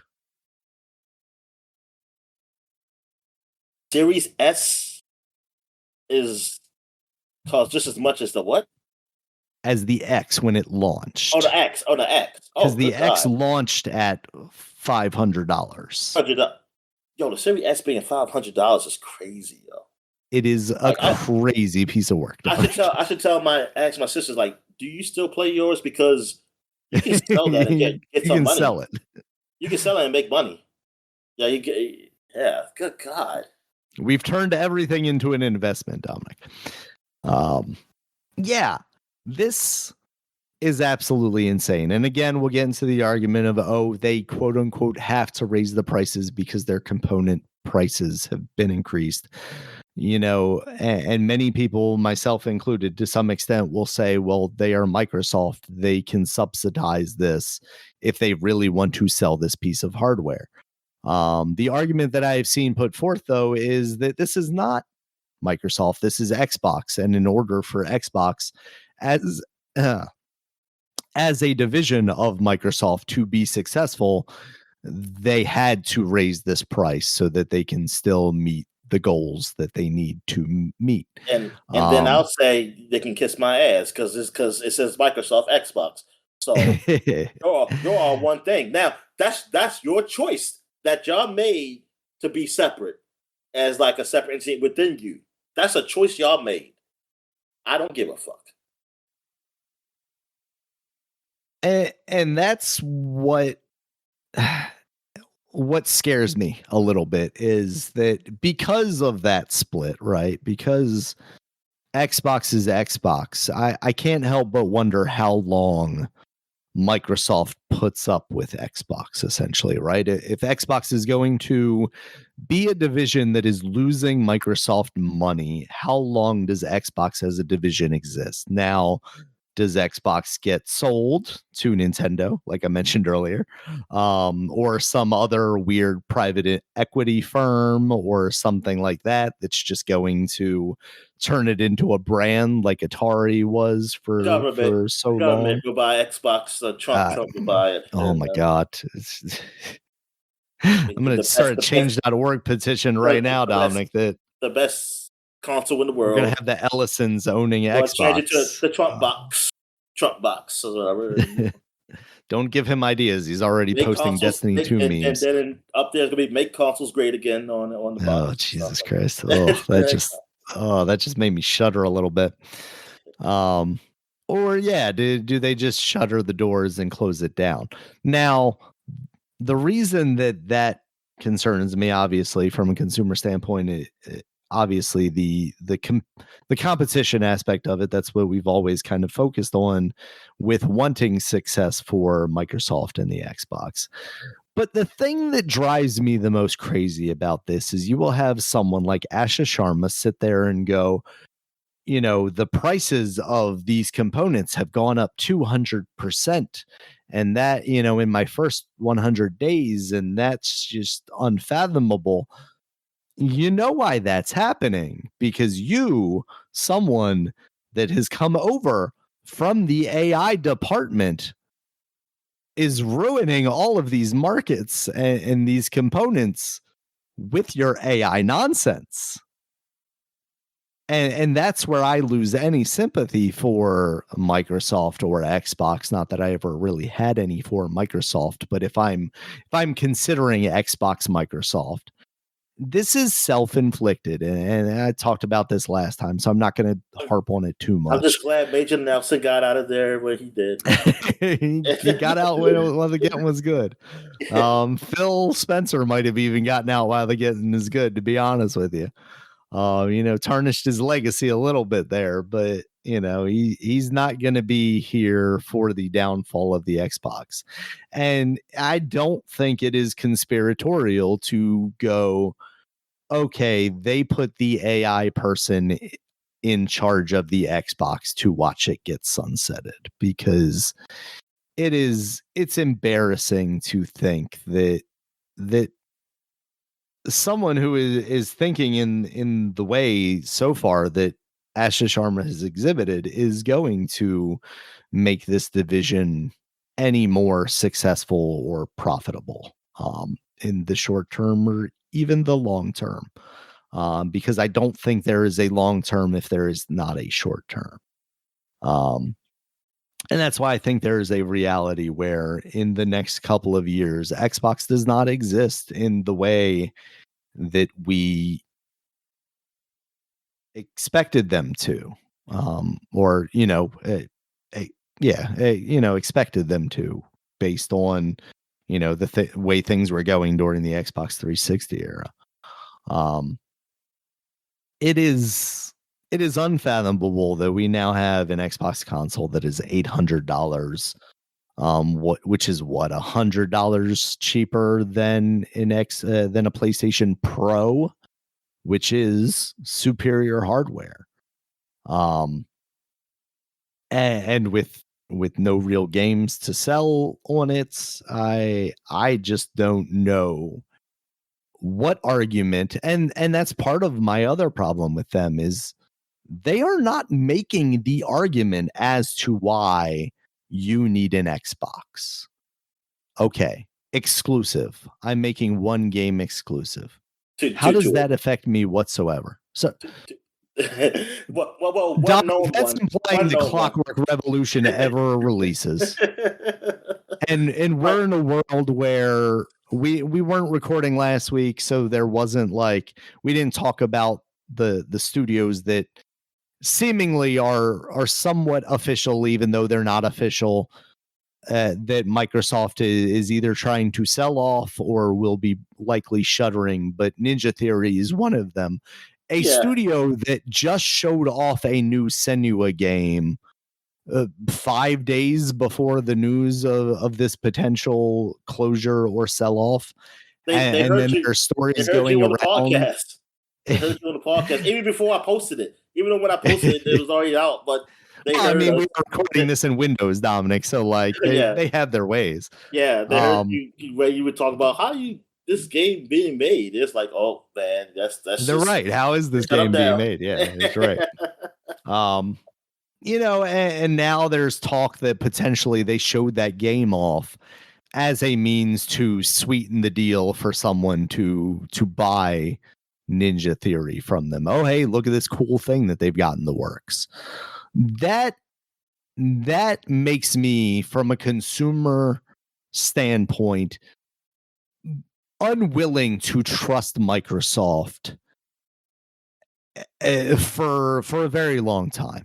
They're going to have to do a lot to rebuild trust in their brand with me if it actually turns out to be true that they announced the game that they knew they were not going to release. And that's why I'm unwilling to say that Clockwork Revolution is going to be a game that releases. It doesn't. Is that a 2027 game? Did they at least give it a year? Yeah, they did, right? 2027. Yeah. Okay. So there's a potential. Yeah, there's potential that could be canceled. Yeah.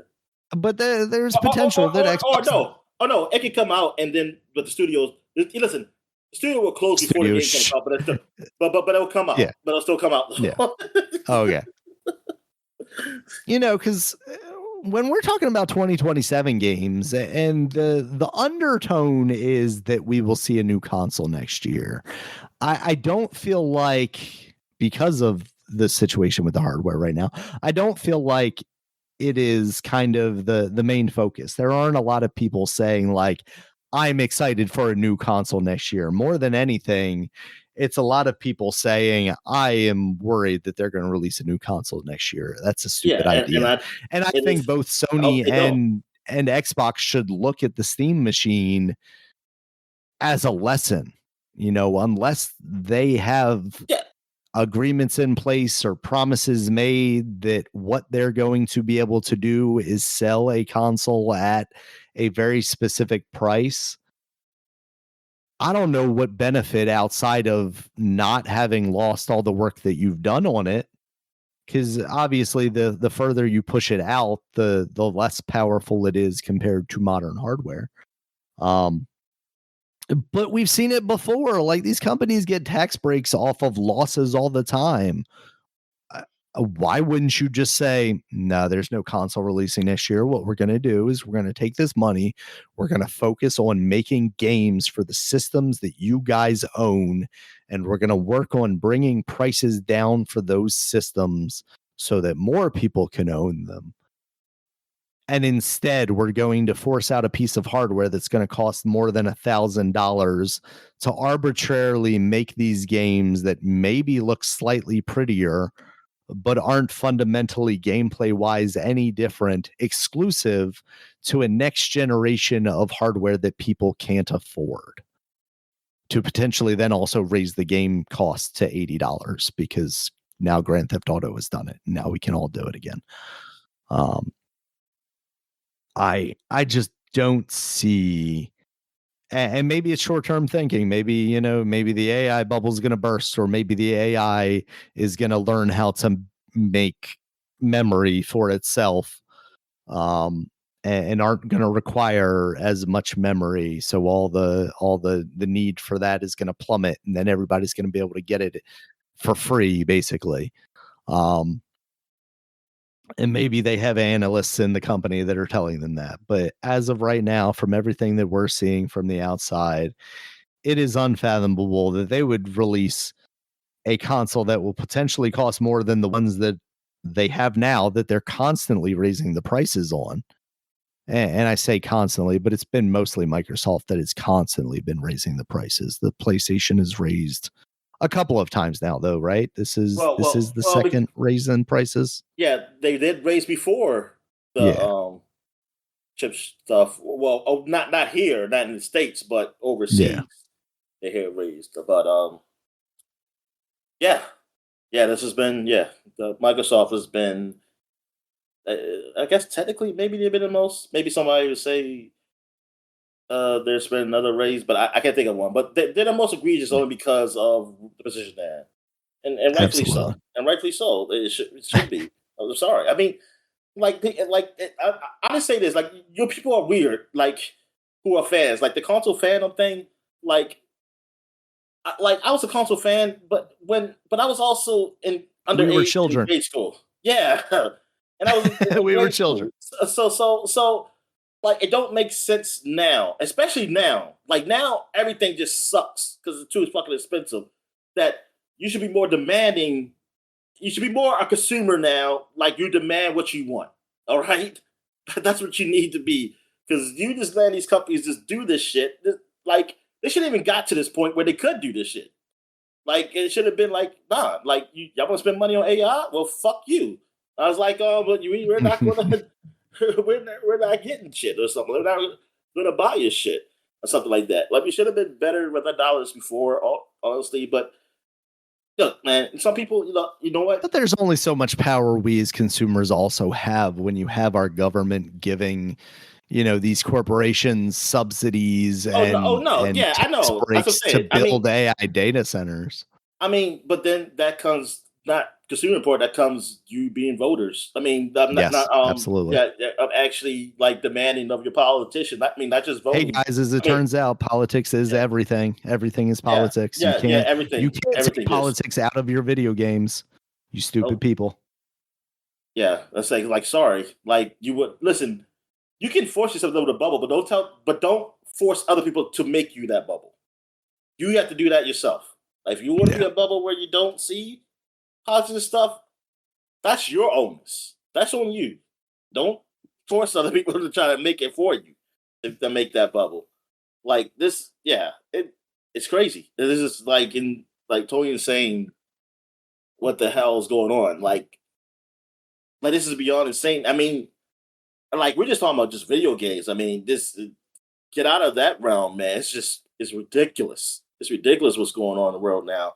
But just sticking with video games, I mean, like, this should be crazy. That just think about these old ass systems costing more, that has been years old. Electronics is so weird. Like, it's beyond weird. Like, this shouldn't be a thing. Like, it honestly should not be a thing. And you shouldn't, you shouldn't let it be. Like, that's what, there should be no new consoles until, they figure this out. And, if they don't, then you don't. Then you know what?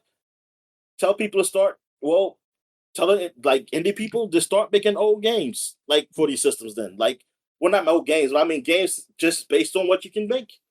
I mean, you still make good games. I mean, come on. People make games. I mean, we've seen that, though. Even this generation, people are still making PS4 games for a very long time. Yeah, exactly. People are making pixel-lated games and stuff we played on freaking 360s and something like that, man. If they were allowed to play up there, but it's dude. So I'm saying is like it's not. Hey, it's not totally over. I mean, but I know at some point, like even the costs will get to them because they're the ones that have to use hardware and stuff to make games. But eventually, I mean, something's got something's happening. Like it's just that like it's that that's not yeah. Like the people like the way these companies they've been saying it like they're apologizing for the raising prices and shit like that. Like that's totally fucking weird. But and like this shit's gonna get worse. But I don't know. It's like thank God I have a huge library. First I had a huge library of games I got because like it's not looking good. It's not looking good. Like almost feel like Grand Theft Auto is like the big swan song. It's like this is it. This is the last huge game that you're gonna probably see. That's the funny thing because like so many people have hailed this game as like hopefully the thing that brings the gaming industry back. And I think there is a good chance that this game is basically the swan song before we get, you know, another whatchamacallit, another crash for the gaming industry. And it doesn't have to be that way. Like you said, these companies can continue to make games for the hardware that people have. But if they try and force their hand and release another piece of hardware, both of those companies, and try and make games exclusive to that piece of hardware at even more unreasonable prices, because God only knows how much grocery and gas and whatnot will go up in the next year and 6 months, basically. Like, who knows? But tariffs stopped, right? Did the tariffs stop? They were deemed illegal and then they were stopped, and then we got different style tariffs put in place because somehow that's legal.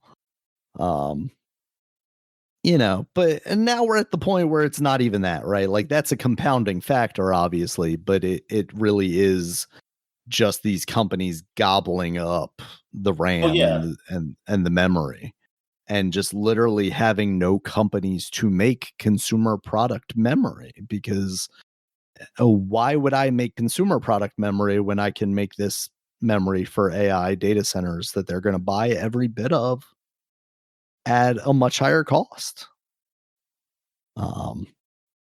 You know, so it's absolutely insane. Yeah.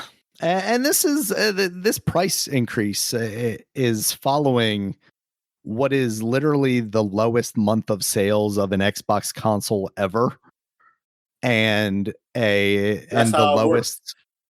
They raise the That's price how it works. and they'll get more, and it'll hopefully more people. It will incentivize people to pay to buy it. And this is also the lowest. It was the lowest month for PlayStation in 25 years. Damn. Like, yeah, that should say something to everybody. And it's not just the video game space, but because they are in the video game space, they should obviously need new consoles, Daniel. Obviously, yeah. And that's unfortunately, I think, the thinking that a lot of these people have. And I think that's why people think that way about Grand Theft Auto, is like, we need this big spectacle of a game. They haven't come up with a whole bunch of games for this console, but we need new ones.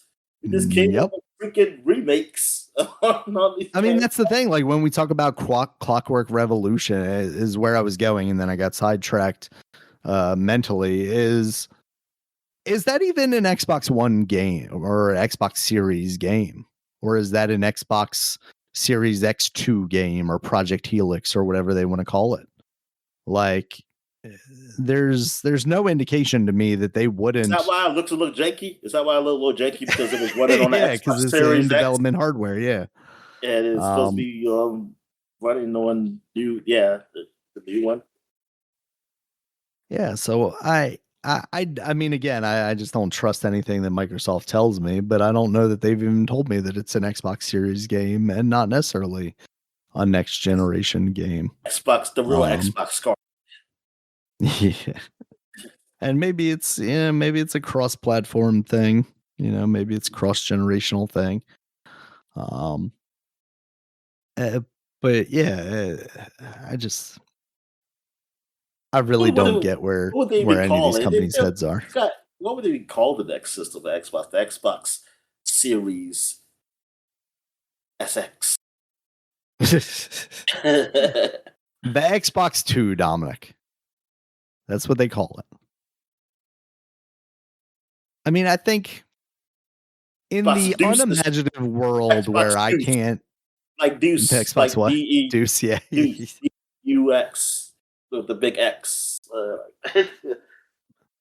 I would think if I'm not coming up with something like entirely new and creative, I would say your best naming convention would be the Xbox 720.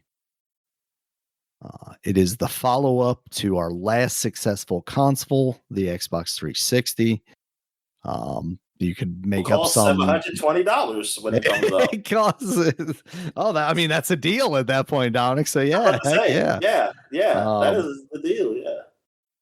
And you could make something about like the degree 720 degrees, the revolution of, we've made a U-turn on our direction of games, and now we're headed in this other direction. Although I don't know, 720 is 2 turnarounds, right? So you end up in the exact same place. So maybe that's not the way you go with that. But yeah, I mean, that for me, that's the naming convention that I would maybe lean towards is Xbox 2, but 2 is less than 360. So that was their original, like, oh, we can't go in that direction. So I just Xbox 720. AI, that's what it's called. The Xbox AI, yes, exactly. All right, Dominic, let's move on to another story here.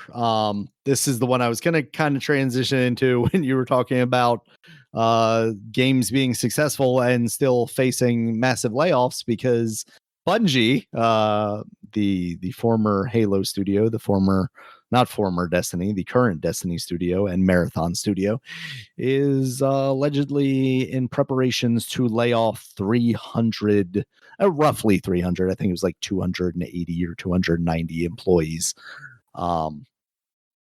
And yeah, that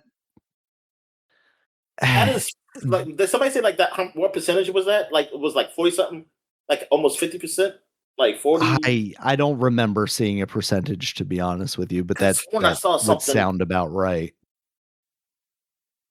That is huge. Let me see. Yeah, absolutely. And it sounds like most of those cuts are coming from the Destiny 2 team, because Destiny 2 is done now and they seemingly don't have anything else spun up for them. And even a portion of the Marathon team, it sounds like, is taking a hit here. Obviously, it says Bungie's remaining workforce 50%, almost 50%. Yeah, which that is, in a land where we've talked about Epic laying off thousands of people, it's not as high a number. But yeah, when you look at the per capita, the percentage of how much of that company is just being wiped out, I guess that is substantial. Once Destiny just stopped, it's like, well, we don't need a lot of y'all no more. You don't need anybody who just to watch the servers. So, but that also says to me, what is your future then? Because you don't have like people to make new games. Like in ID companies, this is my mentality. What I thought happened. I thought like you work on a game, like you got the game going, like Destiny 2 is still going. You're working on the next game. So then you start moving people over slowly, to the next game, while the previous game is slowly about to like get to the end of its cycle. And hopefully really, hopefully, you got the next game coming out while you still sort of Destiny 2 is still going. But Right. then as that game come out, then you really like slowly Or also maybe come down. make things that are not going to basically replace them. Make a Destiny and then make a single player game. Make a marathon and then make a single player Exactly. game. Yeah, that too, of course. But it just seems like it has to be a game of service. I feel like that's That's why what it Sony seems. bought them. So yeah, it does. Oh my I goodness! Like, just then what's the point? And then, like, yeah, the whole Sony buying Bungie thing, like, that's become like, what the hell? Like, it's revenge, Dominic. I'm telling you. Holst is still mad about Killzone losing to Halo.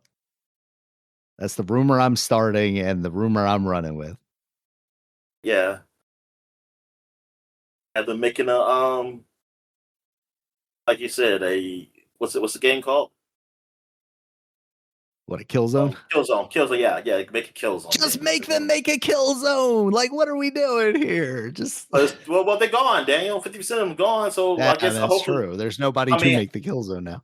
So I mean, I guess the 50% that's still there. I don't know who were like what people got let go or not, like, or what developers like got let go. I have no idea.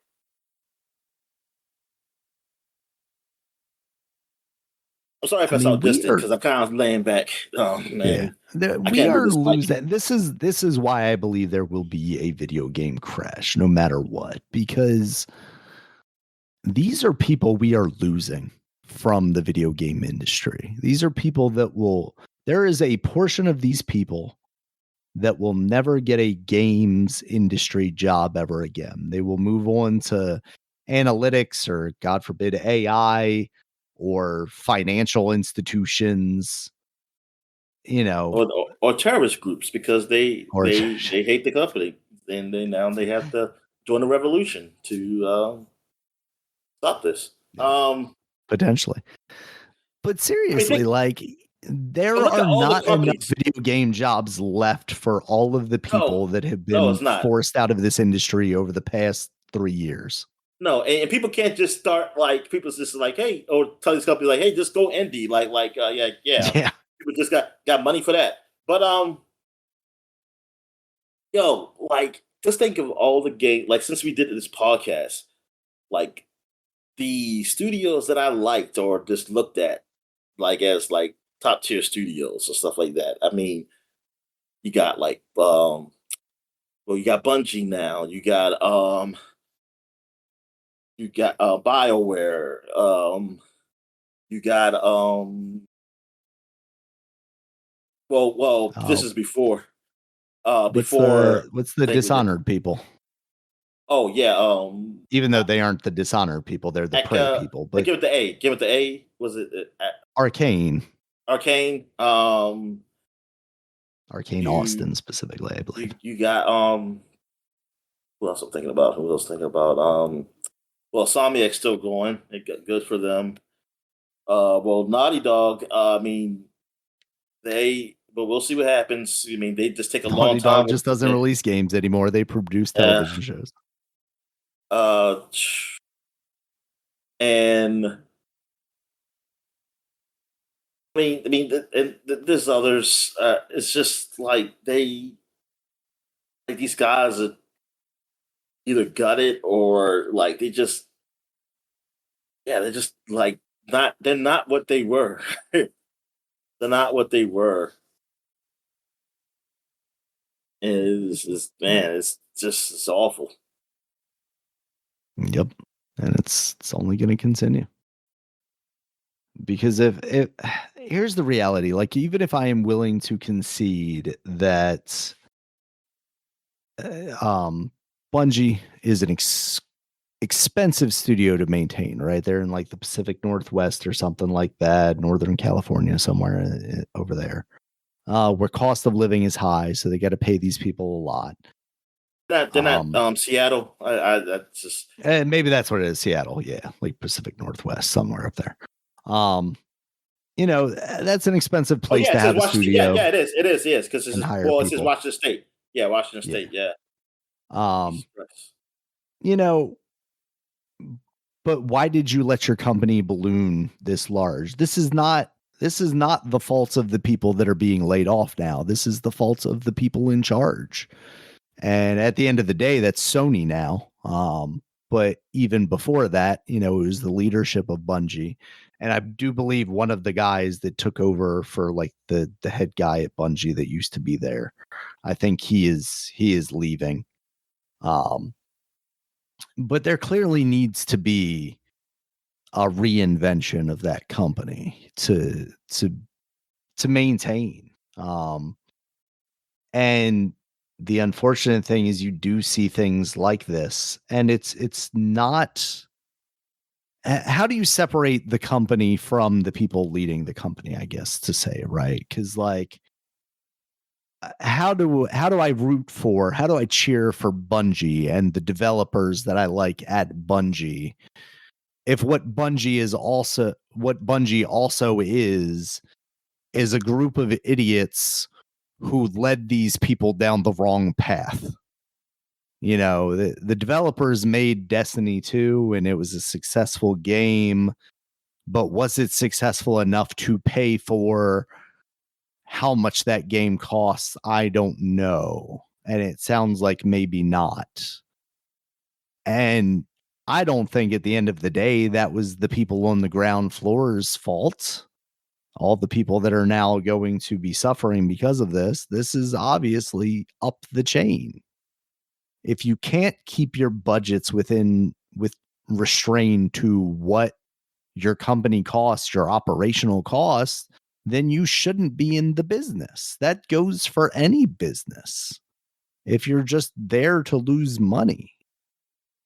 Again, as if we're talking business. If we're talking video games as art, which, we've been discussing that dichotomy since episode 2, basically. There are ways to go about making art at a loss. But that means those companies have to be benevolent and be willing to lose that money. A Microsoft coming in and funding a Double Fine to make their odd, silly games just because they like that they make odd, silly games is a good thing. For them to then somewhere down the line go, well, these odd, silly games don't make us enough money, so we're going to shut you down. They never did. They never did. Yeah. So why did you buy them? Because you like the odd, silly games. Well, they're still making the odd, silly games. So what has changed? Exactly. Like that's the reason why you got them, because you wanted a variety of like your platform / service / platform.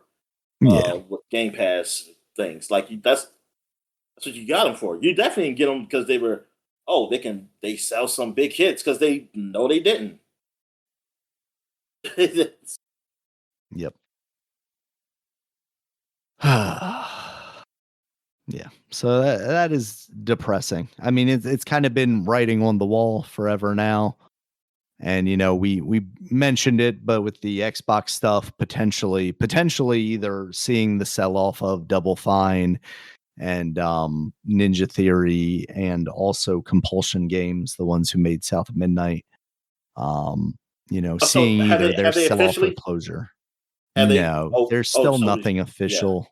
Yeah. At least publicly, nothing official, because it sounds like a lot of these reports are coming from developers who may have already been told that they are losing their jobs. And that's why you're seeing like a lot of people showing up on LinkedIn and whatnot like that. But I wonder if there's some kind of NDA or non-disparagement agreement or something that they would have had to sign as to why it's not like coming out in full flood now,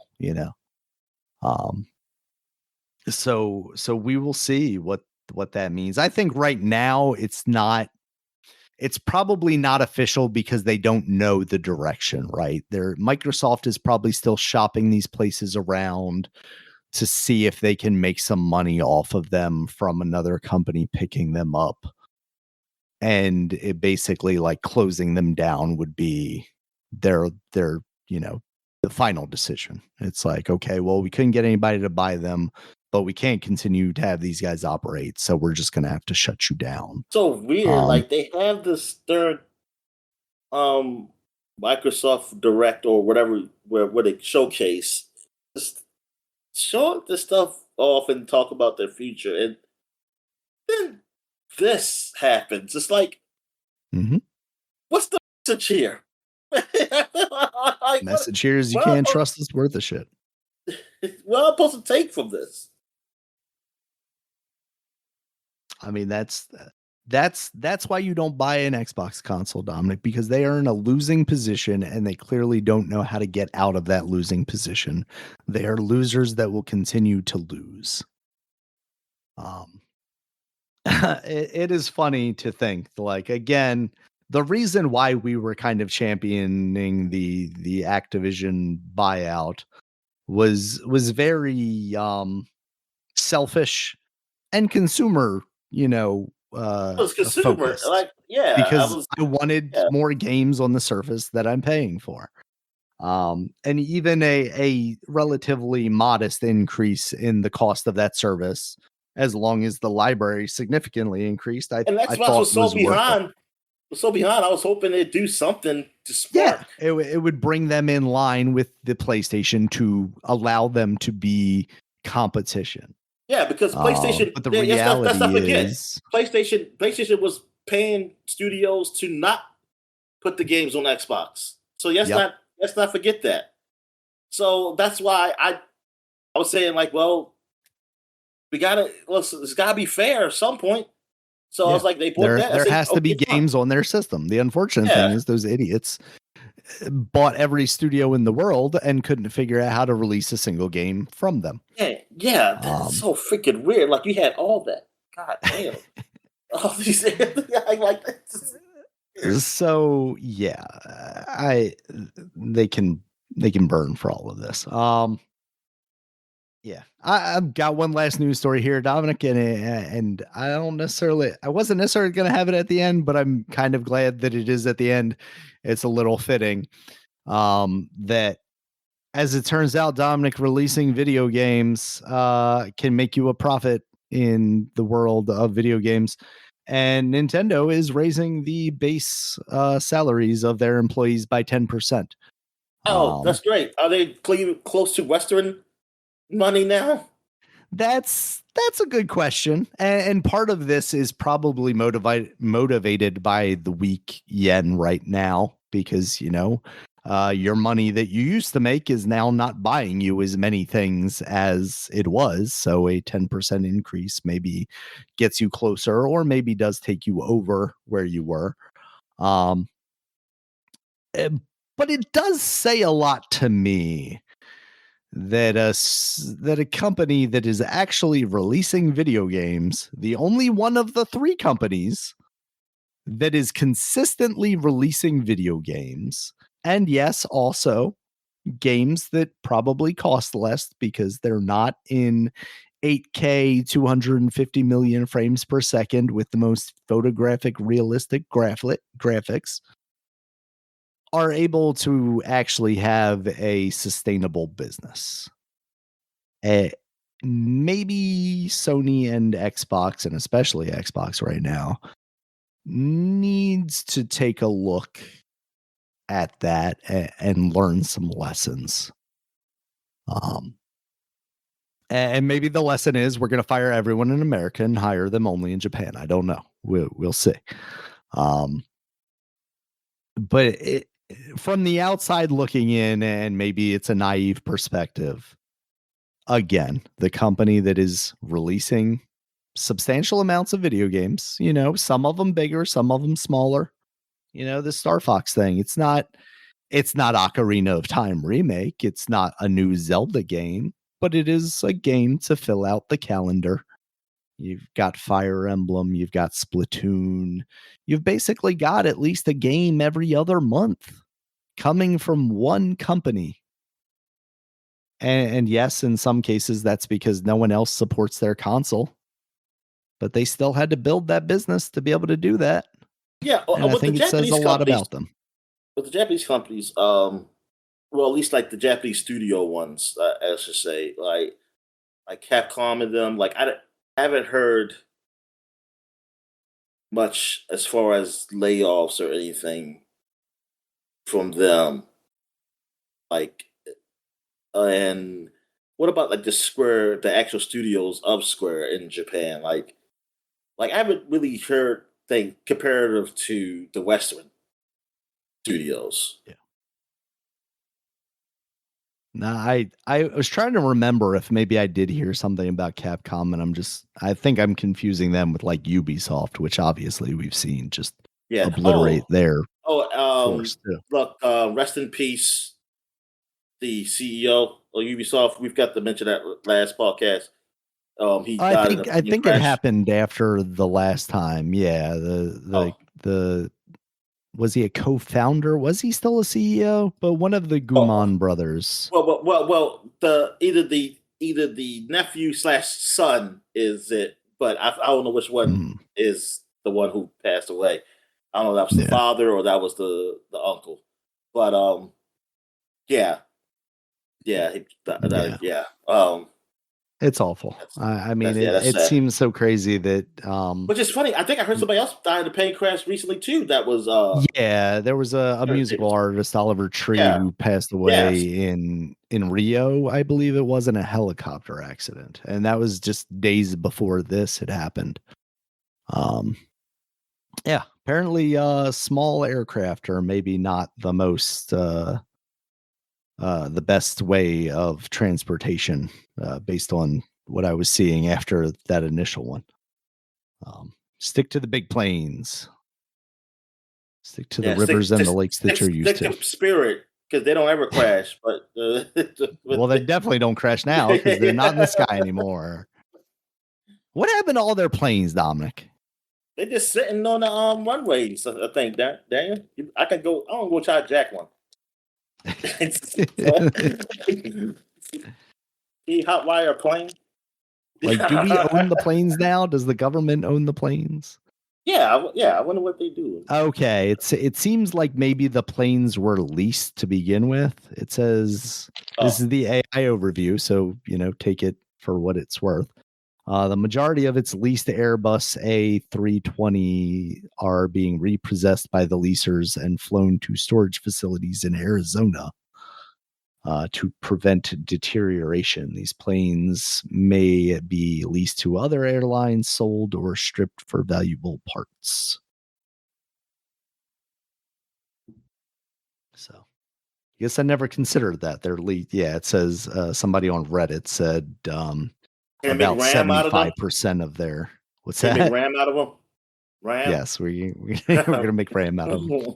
We're gonna make RAM facilities out of them. I'm gonna be producing RAM inside of Spirit They're Airline gonna turn planes. data centers. Oh yeah, they were discussing what to do with the Six Flags because Kevin Durant's Uh-huh. Yeah.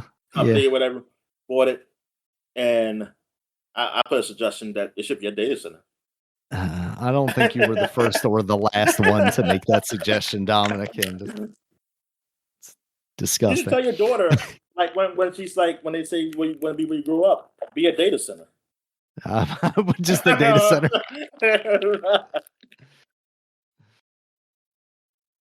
I want to be a data center maintenance person. All right, Dominic. That's basically it for this relatively long and depressing segment of news. Did you have anything else for the people before we move on to new releases? No, I don't really got anything. All right, we're gonna run through these real quick. Oh, we ain't talking First about up, soccer, Daniel. We ain't talking about soccer. do you You have watching the anything to soccer? say about soccer? No, I think the U.S. lost last game. I heard to Turkey. Did they? That's about it. Let me tell you how I haven't even heard anything. I did see that like Messi got his like not career, like World Cup record goal or something like that. But Oh, okay. Yeah. I don't know Messi. who's won, who's lost. That's the only name I know. I guess it's popular because McDonald's had a sign that said that they were out of the current toys, which are World Cup Squishimals. Oh yeah.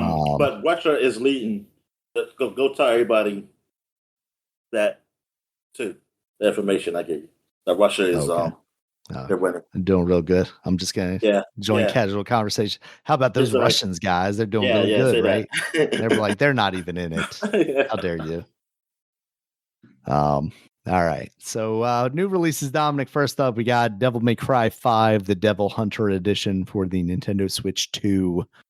Apparently following the anime and everything, last year was the highest selling year for Devil May Cry 5, even over the year that game launched. So that's kind of wild.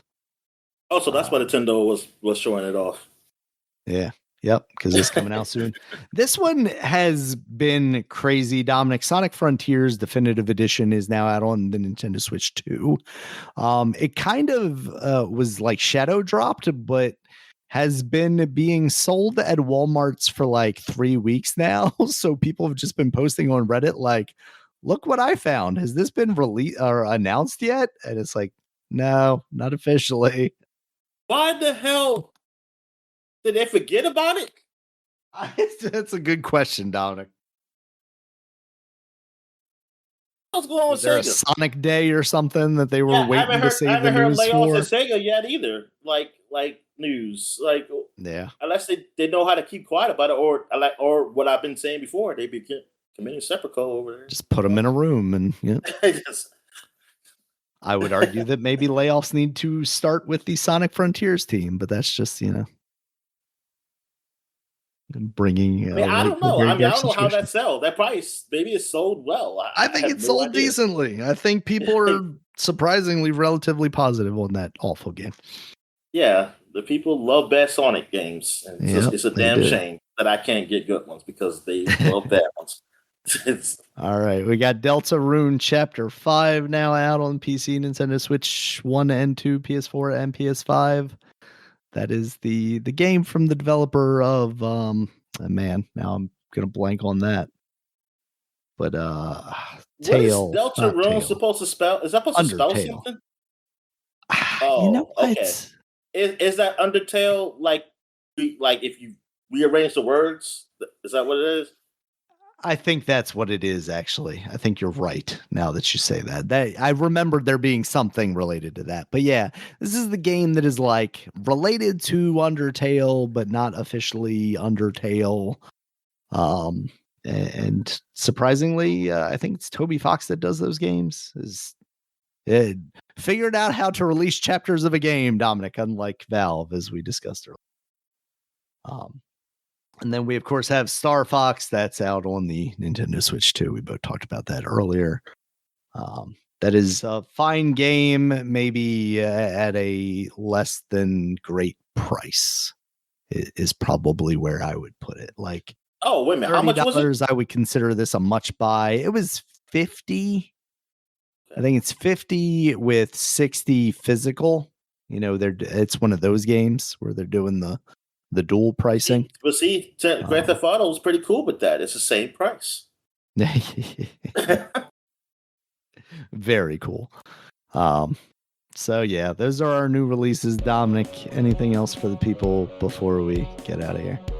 Nah, I'm good. All right. Thank you guys as always for listening. You can check us out on Twitter. Dominic's at DStalworth5. I'm at Regulus MB. The podcast is at Superpod, SUPAPOD. We are also on Blue Sky at superpod.com, at regulusmb.sky.social, and at DinoMan at DominicStalworth.bluesky.social. Oh, I'm sorry. You're good. A sandwich sounds good. We also have a website. You can check us out there. It has all of our previous podcasts as well as links to all the places you can find us, including YouTube, where there's a video version of this podcast, as well as all the audio places like iTunes, YouTube Music, Spotify, Amazon Music, and Audible. And until next time, guys, we'll talk to you later. I see you.